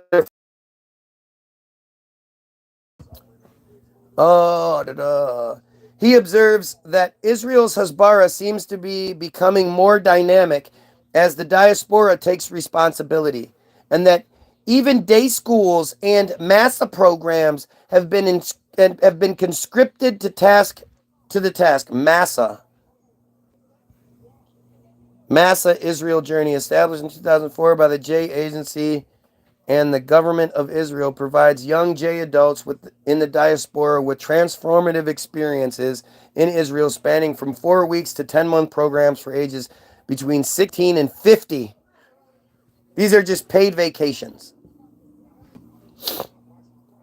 2014 to present. That's funny. Graffiti in Tel Aviv that states Hamas equals ISIS and has them kissing. Hamas is ISIS. Hamas is ISIS was first asserted by Benjamin Netanyahu's bitch-ass, punk bitch-ass near the end of the 2014 Gaza war. Anybody remember the 2014 Gaza war? Some Israeli journalists criticized and mocked the comparison. Netanyahu was particularly criticized for including real ISIS propaganda in his social media posts, promoting the analogy, including photos of James Foley from an ISIS beheading video. If you're paying attention, it had got 2 hours and 20 some minutes. And now we're back down to 2 hours, 4 minutes. They're literally removing all of this information in real time. In a 2014 speech at the United Nations, Netanyahu said, Hamas is ISIS and ISIS is Hamas. In reference to this, the head of the Department of Political Science at Hebron University said it was dangerous to conflate Hamas and ISIS. Israeli journalists argued that Hamas resembles the Irgun and Lehi more closely than it does ISIS. So it's funny how Netanyahu stopped saying it. In the first days of the Israeli invasion of the Gaza Strip in October 2023, the Jerusalem Post quoted Netanyahu saying, "They are savages. Hamas is ISIS." Well, I guess he did keep saying it. The article then highlighted some alleged similarities in the group's influences identified by Harold Shovel, Shorov, of the Moshe Dayan Center for Middle Eastern Studies at Tel Aviv University. During the first week of Israeli bombing of Gaza, Netanyahu included this assertion in a public address in the United States made alongside Secretary Anthony Blinken. Netanyahu said, Hamas is ISIS, and just as ISIS was crushed, so too will Hamas be crushed. In October 2023, he used the analogy to suggest there was a global coalition resembling that of the war against the Islamic State. International military experts and mainstream international media pointed out major differences, particularly relating to nationalism, Shia Islam, Christianity, democracy, and destruction of cultural heritage. ISIS wants a purely theocratic system of government without any element of democracy and violently attacks Christians, whereas Hamas participated in the 2006 Palestinian legislative election, and the Hamas-led electoral list that won the election included a Palestinian Christian running for the Christian reserve seat in Gaza City. Such bullshit. Talal Abu Safira, a leader from the DFLP, a secular faction allied with Hamas, said Israel was using the comparison to justify its annihilation of the Palestinian people and bloodshed. Some commenters pointed out some commonalities, such as that both are on the list of designated terrorist groups in the United States and United Kingdom. Well, just because they're on a list doesn't mean they're similar. Still stressed the group's very different ideological goals. Only a few pro-government Israeli sources agreed that Hamas and ISIS are comparable. ISIS itself has a history of skillful social media use, including hijacking hashtags. Another hashtag that began to become common in October 23 is "The West is next," signifying that Hamas's enemy is not only the state of Israel, and that Israel is actually fighting to protect the entire Western world. Because you're in danger. But Hamas is a localized Palestinian nationalist group with distinctly different goals and strategies than those international terror groups such as ISIS and Al-Qaeda. Wow. That's the end. Wow. That's fucked. I preach what I've learned and prove it to whoever will listen. Yeah, this has been an eye-opening live feed today. And I hope you guys, I hope you see it for yourself. You don't, it's not like you're being presented this and told you have to believe this or else. If I'm wrong, by all means, please tell me. If you've ever seen anybody have portions of their live feed removed in real time, please tell me. I'd like to think I'm not so special, but clearly I am. Clearly they fear me. So go get your free download, www.the-bilderberg-group.com. It's music. It's free. Music is one of our most powerful weapons, and they know it. That's why they'll do everything they can to try to stop it. But go get the free download. It'll ask you, when you click download, it'll ask you how much you want to pay, and you can click nothing. It's free.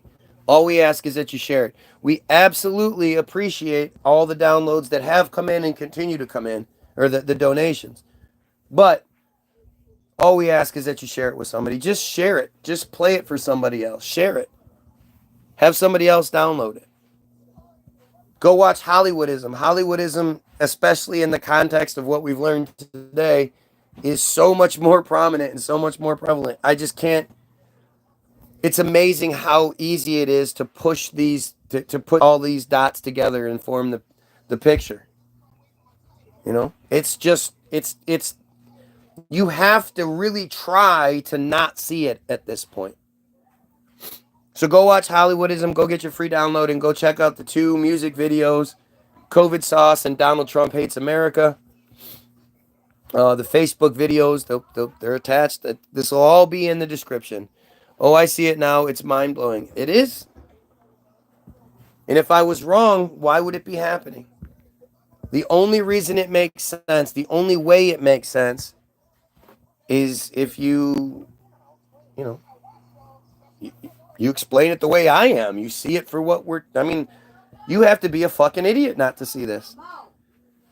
So, free download. Go watch Hollywoodism. Go check out the Facebook videos. Share them with your friends. Share them on Facebook. Like, share, sub the page. Like, share, sub the video. And we'll see you later. Have a great day.